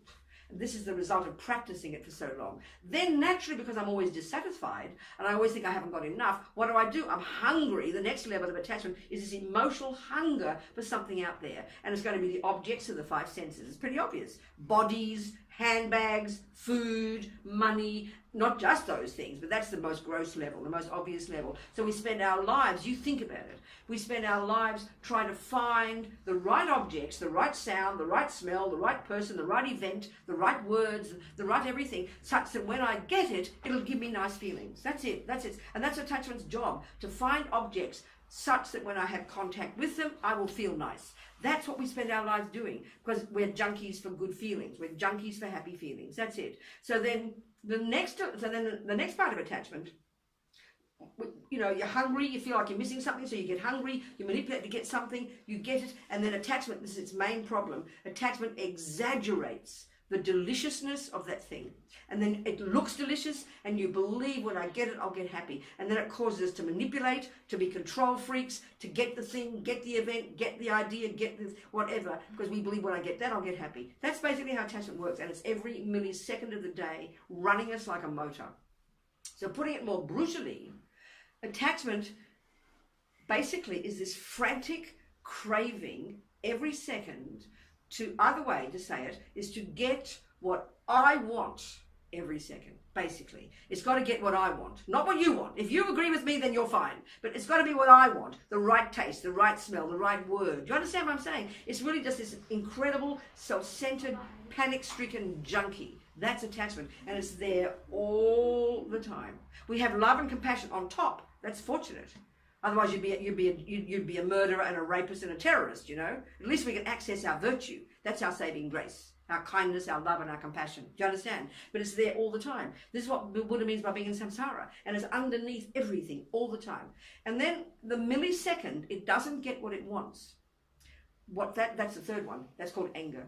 So anger is also multifaceted. Not everybody would shout and yell. That's typical anger, isn't it? But the main state of mind, that's the exact opposite of attachment, is called aversion. Aversion. You got that clear? In other words, the millisecond my attachment doesn't get what it wants, which is what I want every second, only the nice things. Attachment can only bear the nice things. It wants the taste that I want. It wants the right temperature for the tea. It wants the right feeling in my body. It wants people to say nice words to me. You understand what I'm saying? Attachment's a junkie that can only bear the nice things. And the second attachment doesn't get what it wants, which is 1,000 times a day, that's what aversion is. Oh my God, that's horrible. Don't go there. Go away. Push. So really, and again, anger is also, got a whole spectrum. So the usual typical volatile version of aversion is called anger, shout and yell. Do you understand? The more mild level of aversion, and this is what we don't notice, is annoyed, irritated, upset, frustrated. We all have that. We don't think that's a problem. You don't go to your therapist, oh, I got annoyed today, or shut up, Robina, and go home. But that's aversion arising, and we don't deal with it, so it builds up. Everything we do in our mind builds up. So that's a milder level of anger. You get annoyed, upset because your attachment didn't get what it wanted. Do you understand? And then the more subtle internal, depression, guilt, despair. They're all versions of frustrated attachment. So we go between attachment and aversion 1,000 times a day. And the more extreme they are, the more crazy we are. And that's called samsara. So there's our motivation. The main motivation automatically that drives most of our actions, and because the world does it, we don't think it's awful. It sounds quite shocking. The Buddha says it's a suffering, is just attachment. We all want to get what we want every second. Everybody spends their lives trying to get the right food, right smell, right comfort, right taste, right money, right house, right husband. And as soon as we don't, that's called suffering. No wonder we all go crazy, you know. So working on your mind in high school, this is this level. So first you control your body and speech. First you control the servants of your attachment and the servants of your anger. And now you get to the real job of unpacking and unraveling this stuff. And that's the real practice. And then you can add bodhicitta and help others. So, okay, what motivates us now most of the time is attachment. Why do I eat? Because I want food. Why do I sleep? I'm tired. Why do I speak to people? Because I'm bored. It looks all right. It doesn't. You see, attachment looks kind. It looks like it's nice. It doesn't look like anger. But attachment is like can be very manipulative. Because we can't see the difference between attachment and love. If I say I'm in love with you, I look like I'm so kind to you, and I am. But the only reason I'm kind to you is because you do what my attachment wants. If you start cheating on me, I'm not going to have attachment. I'm not going to love you, baby. I'm going to throw you out overnight. So if you do what my attachment wants, I'm prepared to love you. I'm prepared to make you happy. I'm prepared to have compassion for you. So we do have love and we do have compassion, but they're contingent on attachment getting what it wants. So we're kind of a bit brutal, really. We're all a bit but it sounds brutal putting it this way. But it's how we are. So, okay, motivation for what we do is the main factor that determines the karmic seed you put in your mind when you do an action. So, the very first level of practice, Buddha gets us, don't kill, Robina. Why not, Buddha? Because, honey, it's motivated by anger or attachment. You don't kill out of love. And so you've got to sow that seed in your mind, and it will ripen as 4 ways. So killing, the main way, the fully ripened result of killing, and I'm going to go into that detail, will be a suffering rebirth. Okay, that's abstract for our minds. I'll be born in the animal realm or God knows what. And the Buddha says we create all these ourselves. No one sends us anywhere. We create ourselves. I mean, it's all in the literature. It's quite subtle and quite fascinating how our own minds create our own realities. You know, it's very fascinating. So the worst suffering from killing is more the suffering realm. The second result of killing, you're born with a tendency to keep killing. I mean, look at our human world. Most people kill something. Even Christians, forgive me, I love my Catholic upbringing, they say it's God made animals for our benefit, you know. They don't have a soul, he made them for us. It's quite heavy. Buddha says don't kill anything. So the result of killing, lower realm rebirth. The next result of killing, a tendency to keep killing. Next result of killing, you get killed or you die young. Next result of killing, the very environment that should nourish you, like food and water, will poison you, will harm you. You know, so give a simple example of a complete action of killing. No, do the opposite, a complete action of non-killing. So that means you've got to have first is there are 4 things in place. First is an object, and this is getting to the point about motivation now. The object. So in this case, a living mouse in your kitchen. So first is the object. There's got to be a living being there. For it to qualify as an action of non-killing, there has to be an object. So here we have a living mouse. Second is your mind involved in it. And there's more to it than this, but keep it simple. There's 2 parts. One is the intention, the thought, the bare thought. I will not kill that mouse. I must not kill the mouse. That's a thought. That's intention. And if you want a boss in here, that's the boss. Intention. What makes me walk out that door is my thought. I will walk out the door. My legs do it, but my thought carries me. The thought's always there. And every millisecond there's an intention. We just don't notice. So the intention has to be, I will not kill the mouse. But the crucial piece in the number 2, 2A, 2B. 2A is intention. I will not kill the mouse. 2B, and this is the point, is your reason, your motivation. Oh, because the poor mouse is suffering. It will suffer if I kill it. That's compassion, isn't it? That's compassion, isn't it? So then 3, you do the action, you save the mouse, and 4, you let the mouse out. That's a complete action of non-killing. Now, when you understand it, you know, the thing that colours the whole action, the thing that makes the action the karma you create, isn't the saving of the mouse, isn't even the intention, but is the motivation. So now, look, let's just say the opposite of killing. No, okay, give another example. Let's say you're rich. Let's say there's 2, okay.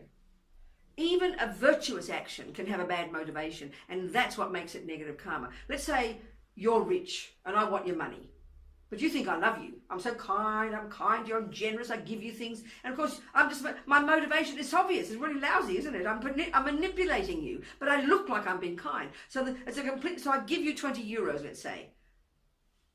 So that's an action of generosity. It's a complete action of generosity. 1, there's an object, you. 2, intention. I will give you 20 euros. 2B, motivation. Oh, so he will like me, so he can give me his money. It's a lousy motivation. It's not pure at all, is it? Do you understand? It's manipulative. It's ego-based. 3, I'll give you the 20 euros. 4, you get the 20 euros. It's a complete action of giving. You get your 20 euros. You're happy. But look at my action. How can you say I create virtuous karma? My motivation was lousy. That pollutes the whole action. You understand that? Can you hear that? Can you hear that? So yeah. Motivation is the point. Motivation. So even a bad action called killing, like you have a mouse in your kitchen and you intend to kill it, intention, I will kill the mouse. What's your reason? Because you think, like most materialists think, you'll help the mouse, it won't suffer. Do you understand? So even you can have a good motivation for killing. Killing is a negative action, fact. Do you understand? Because mice don't like dying. But your motivation can be relatively pure. I don't want to harm the mouse. Poor mouse is suffering, and I want to stop its suffering. That's called compassion, isn't it? And your whole mind is full of compassion. Poor little mouse. Oh my God, I must kill it because we think killing it will help it. Do you understand? Do you understand me first? Can't hear me or what? No. What? Don't make it complicated. Did you hear what I said? Yes. Okay. In general, we say that killing is a negative action. Do you agree? Yes. Why? Because they don't like suffering, do they? Yes, because they That's suffer. why no, mice don't like suffering. That's what makes it negative. So 1, there's a mouse. 2, you intend, I will kill the mouse. That's intention. But the motivation, compassion. People do that. You agree with the world, people do that. Do you accept that people kill with compassion? Yes. So we're looking at, even we're just quoting, my point is here, We're using a negative action, and even showing even a negative action done with a bad motivation, a good motivation, means you don't create very negative karma. You gave you an example before of a good action called generosity, but my motivation was lousy. So a good action called generosity won't give me much good karma if my motivation is not good. A bad action called killing, motivated by compassion, you'd even argue you create some virtuous karma. The point I'm trying to make is the motivation for what you do is the main factor that determines the character of the action, and therefore determines the seed you plant, and therefore determines the karmic result. This is not to tell you to go around killing people with a good motivation. That's not the issue. It's trying to unpack karma to show that it's a dependent arising, and that the thing that makes it negative when you do it is your motivation. The thing that makes it virtuous when you do it is the motivation. It doesn't mean you help the mouse. That's not the issue here. It's just pointing out the motivation. So for example, eating is merely attachment. There's no virtue in eating. It's completely self-centered. But if you stop for 1 minute and you think of wanting to eat, even just you think, I'm going to eat so I can be healthy, so I can practice, so I can benefit others. That one thought for 3 seconds completely changes the karma of your action of eating, because you put in a new motivation. That's what I'm trying to get at. So being generous, you just think, if you just do it, oh, look at me being generous, that's just called pride, But if you have a pure motivation to help that person, then your generosity is virtuous karma for you. If you do an action, so the motivation I'm trying to get at, is the one that makes it the karma you create. You don't go around killing people. You just don't kill anybody. You don't lie. You don't steal. Do you understand? But you can even do a negative action with a pure motivation and not create negative karma, is what I'm saying. Not create much negative karma. That's not the point, though. You don't want to do that. Can you not hear the point I'm making? What's the point I'm making? I didn't What's understand. the point I'm making? Can you get the essential point I'm making? I may be making it too complicated. Have I made it too complicated? No. So The motivation is very important. that's bodhicitta, especially the Mahayana path. So right now, because as Lama Zopa keeps saying to us, do everything with bodhicitta. We go, huh? What do you mean do everything with bodhicitta? He means remember. So as soon as you remember, oh, I'm a Buddhist, I'm a Mahayanist, I'm trying to practice, so I become a Buddha, I'm better with sentient beings. You just think that, and you transform your action of eating into a virtuous action. That's the point. That's the point. If you eat just to make yourself beautiful because you want to, that's just self-centered. It becomes a lousy action. So every action we do is got a motivation. So we have to put a new motivation in.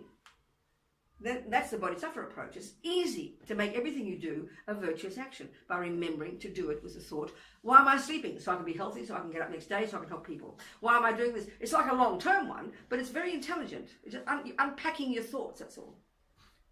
It sounds kind of boring in a way and strange, but we don't unpack our actions normally. We're just automatic, we're just instinctive, we just do things without thinking, That's why you blurted out bad words, because you're not conscious of your mind. You still puzzled? A little. So what's the problem? The example with the mouse for killing it. Yeah. So if one see a horse with a leg broken, No, they shoot. No, just keep it simple to the example we use already, the mouse. Just keep it simple. What's the problem with that? Killing. Yeah, I know that, exactly. So what's your question? Just ask a question. Try and keep it simple. What's the question about that? What piece don't you understand? The killing the mouse. That's right. That's a statement. What's the question? Articulate your question. Then you know if you know your question, you'll get the right answer. If you can't even say your question, then you can't get the answer. Let me think. That's exactly right. Any other questions? When you think the question through, then the answer will come. Yes, but I can't think. I know that, but your first instinct is you think, huh? What? My first instinct is, oh, it can't be good to kill. Exactly. Well, of course it can't be good to kill.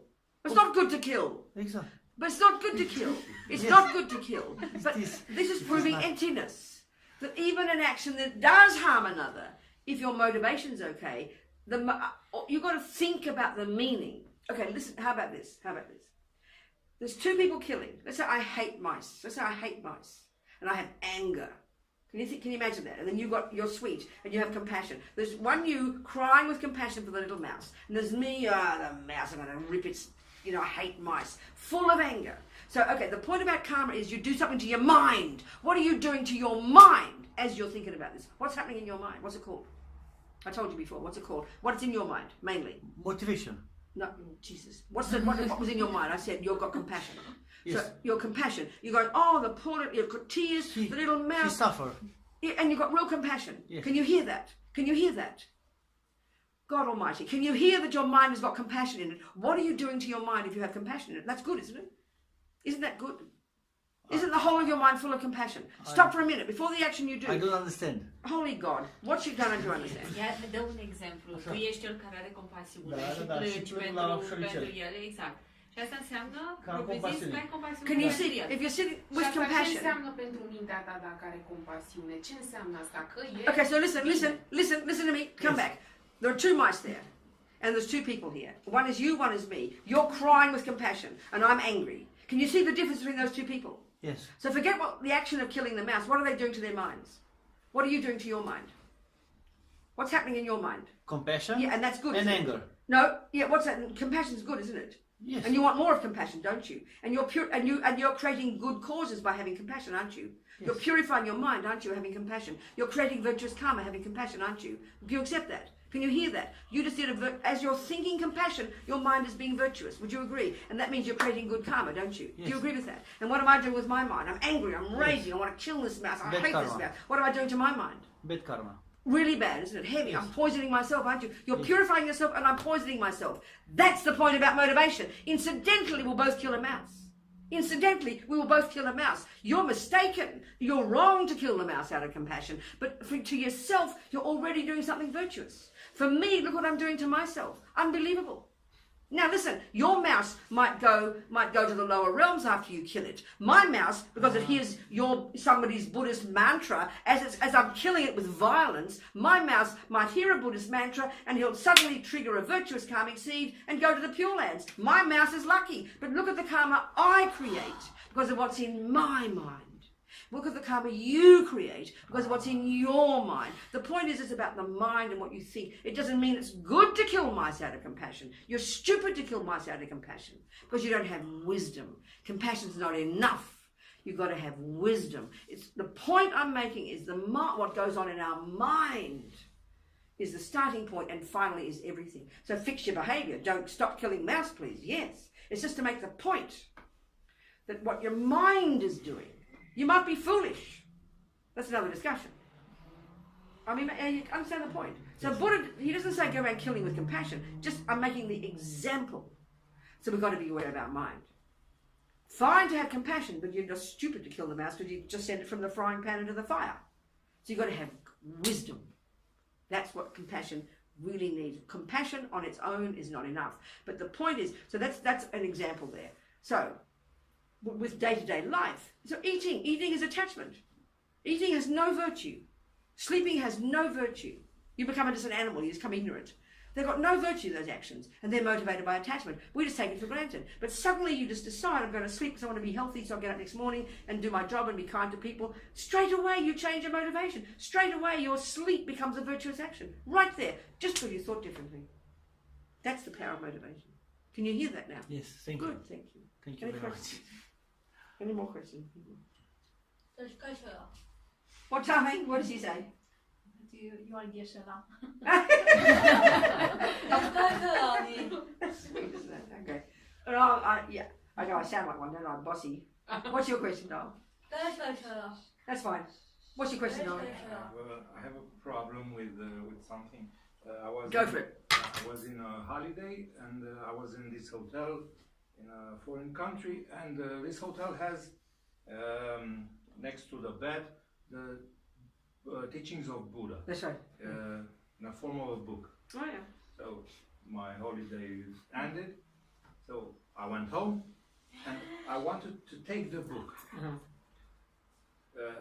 In order to read it, in order to read the teachings and be better eventually. So you took the book? No. Okay. So what's the question? And I have a regret because although I wrote to the editor, I never got an answer.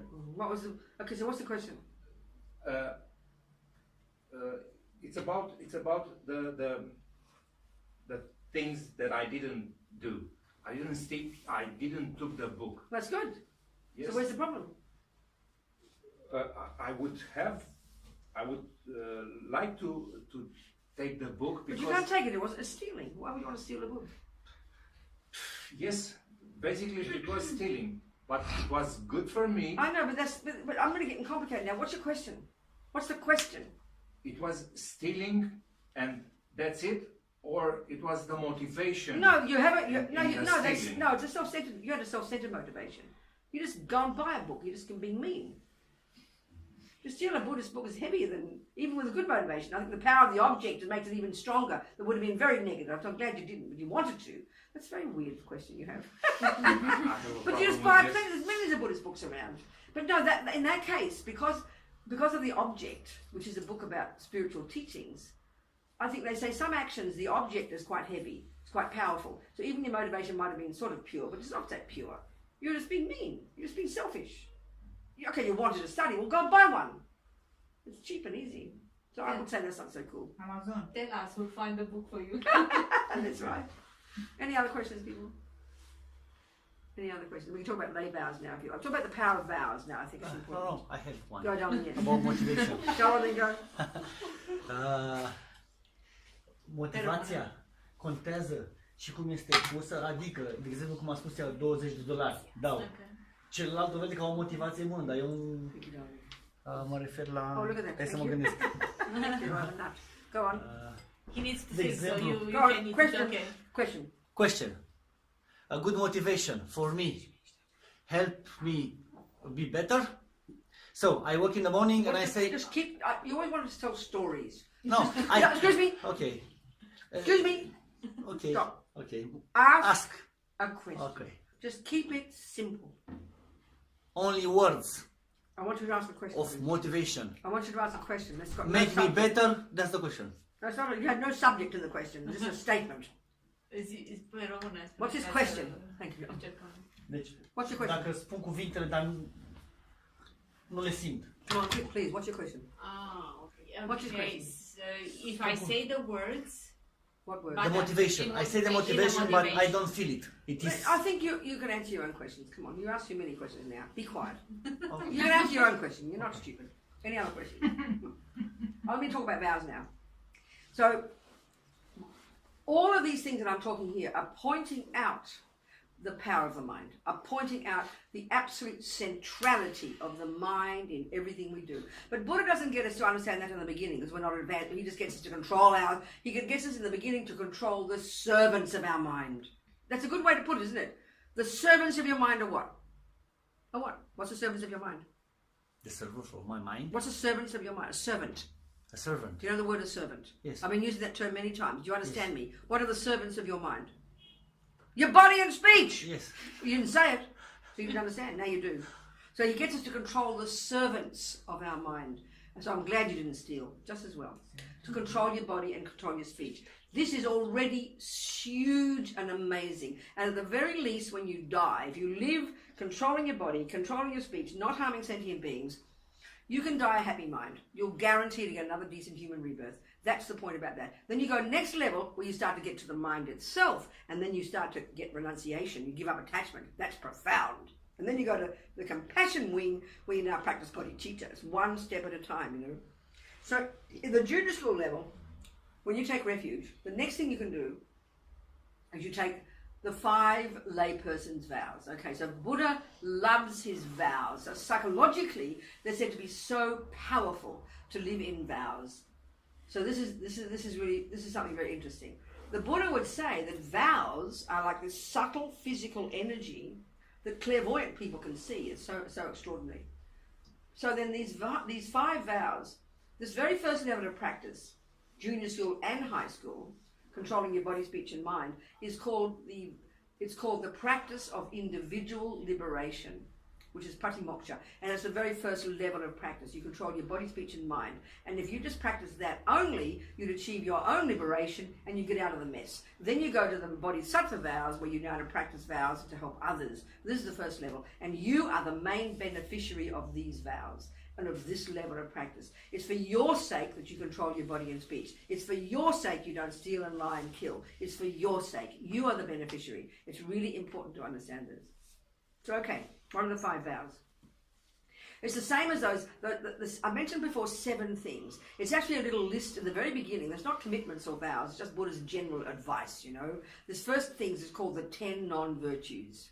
So 3 of the body: don't kill, don't steal, and don't jump on the wrong partner, don't cheat on your partner. Then 4 of the speech: you don't say words that aren't true, you don't lie, you don't badmouth people behind their backs, you don't use abusive language and abuse people, and you don't just go blah, blah, blah about nothing. 4 of the speech. But he also gets us to begin to work on our mind, and he gets us to begin to control the kind of heavier level of the 3 toxic emotions. At least not too much craving, not too much violent kind of anger wanting people to suffer, and not too much ignorance. Keeping it simple is 10. But when you take refuge and then you take the vows are only 5. So 4 of those 10, because vows are always only about body and speech. So there's 4. The vow not to kill, the vow not to steal, the vow not to cheat on partners or take someone else's partner or to rape, and the vow to not lie. Is that 3 or 4? And then the 5th one is no intoxicants, no alcohol, no heroin, things like that, you know, no things that destroy your senses. And you don't have to take those 5. You can, you know, don't take them all. So what are these vows?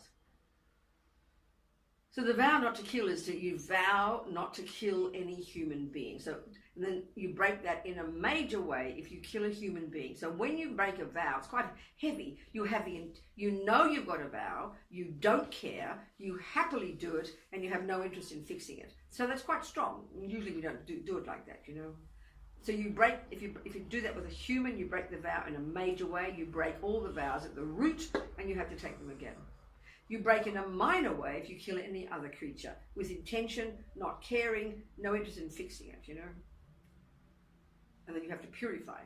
The second one, no stealing, no taking the ungiven.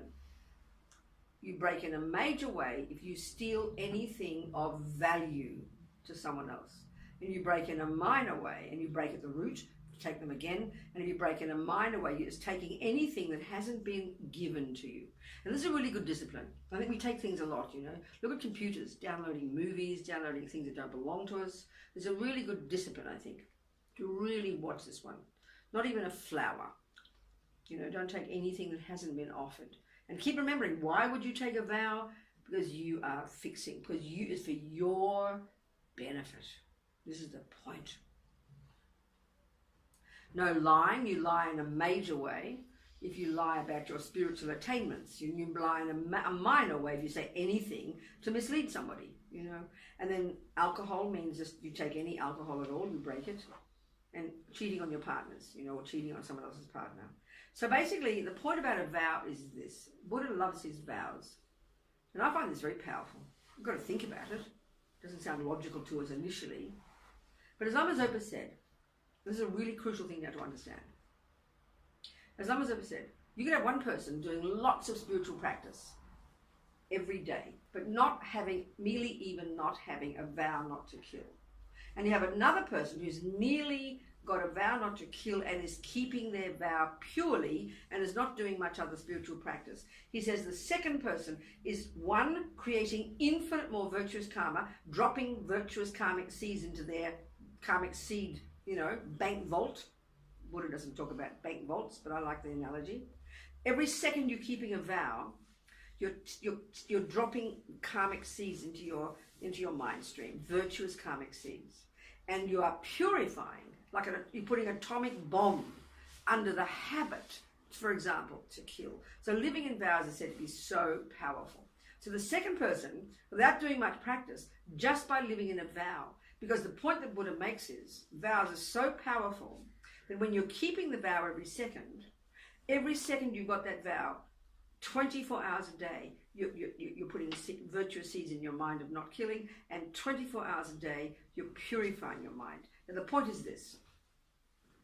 So, for example, right now, we're sitting in this room, and we're not killing anything, are we? There's no creatures that we're killing. We're not killing anybody. So the point is, but we're not creating any virtue of not killing. And this is the point about intention. If there's no intention to not kill, then you can't be creating any karma, any virtuous karma of not killing. How can you? Because your mind is, again, the point about the mind. So you can have a mouse in your kitchen, One, there's a mouse. Four things to make an action complete. One is there is the object, a living mouse. Two, there's the intention to kill it and the motivation that determines the character. Three, you do the action. Four, a dead mouse. That's a complete action of killing. Now, let's say you have a mouse in your kitchen. One, there's the object, a mouse. Two, intention. You don't see it, so you can't have an intention to kill it. If you don't see it and have no intention, you can't have a motivation. But three, your foot goes on the mouse, and four, dead mouse. Zero karma. Because your mind has to be doing it. Your mind is the one that makes the character of the action. That's the mind every time that does it. I can be walking past a homeless person and I think, oh, I'm not going to give any money to a homeless person. Yuck, you know. So one is the object. Two, intention to give. I don't have it. I even have the opposite. Motivation, meanness. Three, 20 euros comes out of my pocket. Four, the homeless person gets 20 euros. They're happy. Do I create virtuous karma? Of course not. I had no intention, no motivation. So if your mind is not involved, how can there be karma? It's not possible because your mind creates karma and your body and speech carry it out. So the point is this. Here we are in this room being very nice people. We're not killing. But if we're not thinking, I will not kill, there is no thought, I will not kill. There is no intention, I will not kill. If there's no thought, no intention, no karma. So we're wasting our lives sitting here being nice people. Being good is not enough, Lama Zopa says. But to live in vows of not killing, 24 hours as a day you have that vow, you're ticking over constant virtuous karma and you're purifying your mind. So Lama Zopa says it is not possible that this life we've got now, being human, with good conditions, with an aspiration to practice a spiritual path, with conditions that enable us to practice a spiritual path, with access to some this and that, having a life that enables us to do this is like a miracle. And it is absolutely for sure we created the cause for this life, not just by practicing virtue in the past, not just by even practicing virtue in a spiritual path in the past, but by living in vows of morality in a spiritual path in the past. That it's just being good is not enough. Because the only time you have a good intention, every time you have a thought, I will do something good and have a pure motivation, it's only then that you create the cause for that virtue. But with a vow in your mind, 24 hours a day, you're creating virtue. That's the reason to live in vows. Are we communicating? Does that make sense? And I've got a feeling it makes sense psychologically. You know, if you and I have a relationship, we're just friends and nice to each other, and we see each other sometimes, and then we decide to commit to each other. Look at what we do. We both come together. It's called mat wedding. But look at the meaning. We sit together. We have witnesses. We have friends. We look at each other and we vow, I will do this. I will do that. I won't cheat on you. It's obviously more powerful, isn't it? And that will remind me, every time I look at another cute boy, I'll think, no, I've committed to be good to you. So a vow, we understand a commitment or a vow is a strong mental decision to do something. It's clearly more strong, isn't it? So I think this makes sense. Buddha says, you know, we can't get that. The Buddhist teachings, especially the Vajrayana, we cannot get ahead without living in vows. And they're all very set. So you have the lay vows first, then you have the bodhisattva vows, then you have the tantric vows. There's something powerful psychologically about them. And they're just guidelines, you know, they're guidelines to help you. Well, I think we understand it. So there's the vows, so the 5 vows. Any questions about that? Well, I've done refuge, I've done lay vows. What more? That's it. I have a question. Go, darling, go on. What happens when somebody breaks a vow? You purify. That's the next level of practice. So first, you decide, I will not kill, not lie, not steal. You live in vows. And then at the end of the day, you clean up your mess. You do some gardening. That's it, basically. So as Lama Zopa says, we're insane not to do this practice every day. And basically when we realize that the dynamic energy of karma is that every millisecond we're sowing seeds in our mind. It's just the nature of the world. It's just the nature of mind. It's always doing something. So whatever the mind does, it's sowing seeds. It's a very interesting concept. We don't think this way. We don't think that. But it's very dynamic. 1,000 times a day, as many moments as there are, is as many seeds we're planting every second. So we've got to be conscious that we want virtuous seeds. It's obvious. I don't want suffering. Forget compassion. So at the end of the day, given that I'm a normal person, you know, driven by attachment, driven by aversion, driven by this and that, but at the end of the day, you clean up your act. And karma so it's 4 steps. It's very powerful psychologically. It's very powerful. Very simple too. It's done in a kind of spiritual way and with a meditation, but you can think of it in a very practical psychological way. 4 steps is very easy. The first one is regret. The second one is reliance. The third is the remedy. The fourth is resolve. And you'll see it. It's very practical psychologically. So the first one is you regret, you acknowledge that you did something. The Lamas use the analogy of having eaten poison. So the first thing is you have to acknowledge, I ate poison. Oh my God, what an idiot, I ate poison. So what's poison? Poison is what will cause you suffering. So the karma, the negative karma is what will cause me suffering. But what we have is guilt. You know? Oh, I did this, I did that, I'm a bad person. That's useless. You got to go, you know, yeah, I kicked the dog, I badmouthed my friend, I talked about Doiny behind her back, you know, whoever, whatever. In that day, you sort out the stuff. I mean, most of the day, look at it, especially if we work with lots of people and are around lots of people, we're exhausted by the end of the day. Especially if we're having problems with people. We're drained, we're exhausted because we've been shouting at this one and yelling at that one, talking about this one, upset, the thoughts gone crazy. We're so distressed, you know. So we've got to clean it up. I mean, for our sake, we've sowed all these seeds. And it's not out of guilt. This is the major point we've got to get past. We're so used to thinking we're naughty girls. We're so used to thinking of this stuff in terms of punishment. This has got zero to do with it. This is about self-respect. It's like we understand it with food. If you're not supposed to eat sugar because you get diabetes, and you recognize in the day, my God, what an idiot, I ate that thing, I ate that sugar, and you have to acknowledge it. You know, you were lazy, you've forgotten, you love your sugar, I ate this, I ate that, I ate this. You've got to check it out. You've got to acknowledge it and go, I'm an idiot. I can't believe I did that. I regret that. Why, Robina? Because I don't want diabetes. That's the first one. I don't want to have suffering in the future. I said, I regret the lying. I regret the bad mouthing. I regret the talking people behind their backs. I regret the upset. And for your sake, you're trying to be kind to yourself when you do this. It's got nothing to do with guilt. It's to do with poisoning our own mind, hurting ourselves, creating a dumb person. It's accountability. When we do this, it's just powerful. It's like compassion for yourself. We've got to get used to thinking that way, though, not just guilt. So then you think, I regret, and you think of particular things that day, then you think of particular things in this life that remind you, you know? Like I'm always thinking of my abortion when I was 23, I killed that human being, I did this, I did that. And then you think of whatever I've done since the beginning of this time, and then you go, I regret that. You know why, Robina? You're talking to yourself. Because I'm sick of suffering. I'm sick of suffering. I don't want further suffering. So this takes time, you know? But it's a real accountability. It's like self-respect. I can't tell you. This practice is like being your own friend. Because it's between you and you. It's you, it's about you. This is the first step. It's like the first step, regret. Then the second one, well, who can I turn to? Who's going to give me the medicine to sort myself out, you know? So we rely upon the Buddha, second step. So we do it in a formal meditation, don't we? We have a Buddha above our head. But you can just, you know, whatever, you can be more informal about it. And the second part of this second step, reliance, we're trying to get compassion now. The second part is compassion for those we've harmed. You think of those you've harmed. I must purify for their sake too. Third one is you do some kind of, you apply the antidote, the remedy. We do this often as a formal meditation with a particular mantra. You can just, you know, we can just think it through and visualize, imagining purifying, or whatever. We do a particular practice. And the fourth is the main one, resolve to change.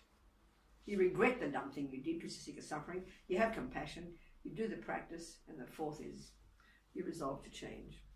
That's it. When you go to bed with a happy mind. As Lama Yesi said, we create negative karma with our mind, so we transform it by creating positive karma with our mind. That's really simple. The four opponent powers. At the end of the day, we're insane not to do it every day. That's it. Okay, people. What else? That's it. That do? No? Alexander? What else? Any questions, people? How are we going for time? What is it? What time is it? 10 minutes past 7. 10 minutes past 7. Okay. Any other questions, you people? No? Finished? Well, I can go home. If you have questions, I'm happy to answer. I have one more. What question. I think, go do it now. How, important probably is not the correct term. How important is it to take refuge and take the vows? I understand, darling. I understand, darling. You mean as opposed to just living this way anyway? Exactly. My feeling is it's only, if we take the Buddha out of this, take the Buddha and the system out of it, it's called ethics, isn't it? Common sense. So that's the way the Dalai Lama these days talks about Buddhism. He doesn't talk about it in the terms of joining into the Buddhist group and doing the Buddhist things and blah, blah, blah. He just talks about secular ethics. 'Cause when you strip away all this stuff, it is just common sense. It's what your grandmother would tell you. It's what a good Christian, a good Muslim, a good communist would do. It's common sense. And that's the Buddhist point about it. It is just coming down to being natural, you know. So it happens to be, this is Buddha's deal, and it's done in the context of this kind of structure that's been around, you know, in the different countries and different traditions. So I suppose in the end, if it just makes sense to us, you live a life of ethics. And if it ever comes to a point where you want to join the Buddhists, then you do it there in that framework. I mean, they'd say there's something powerful in this, in plugging into the Buddha because of who he is and what he was. That's how they talk about it. But my feeling is the bottom line is to want to practice ethics. And if that appeals, then amazing. Go for it. Does that answer your question? Yes. Okay. I will. Right. I think I believe more in the plugging in. The what? I believe more in the plugging in. The plugging in. Yeah. No, there's something, I just think there's something, yeah, I mean, yeah. I mean, It helps. It just helps. Exactly. It's structure, it's advice. It's like saying I'm going to play tennis or I'll go learn from Federer. Exactly. I think it's it like kind of going to a helps. good university. No, it's right. It's like that. It really is that. It's just that's the benefit. I think it gives more power. It gives more connection. It's got a structure. You've got people who've done it before like that.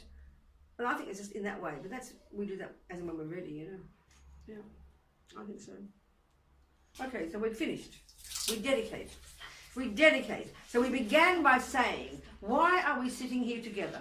And we said, why we're here together is to listen to Buddha's teachings and to use them as tools to help us develop our amazing potential for our sake and the sake of others. That's what we said. That became our motivation. So now we're remembering our motivation. When we dedicate, we're saying, we sowed all those seeds. For 2 hours, we've been sowing lots of seeds, right? And we're thinking, why did I sow these seeds? Oh, so I can become a Buddha. So we're thinking dedication is, so when I do become a Buddha, when all these seeds do grow and I do become a Buddha, why did I become a Buddha? So I can be a benefit to sentient beings. That's it. That's dedication. So we just did it. So we'll do it in Tibetan to make it sound holy. You got your prayers in there? Dedication prayers? Just no worry about mandala. Just dedication. What have you got? Which one? Have you got them in English as well, or just in It's only Romanian? So just do the two. I'll sing the two, and then you can just sing the Gewadi and the Sangit, blah blah blah. So Gewadi Nyududag Lama Sange Drugyune Drowachikyang Malupar Dei Sala Gopasho Jangjot Semcho Rinpoche Ma Ke Panam Ke Yuchi Ke Panyam Pa Me Payam Gong Ne Gong Du Eva Sho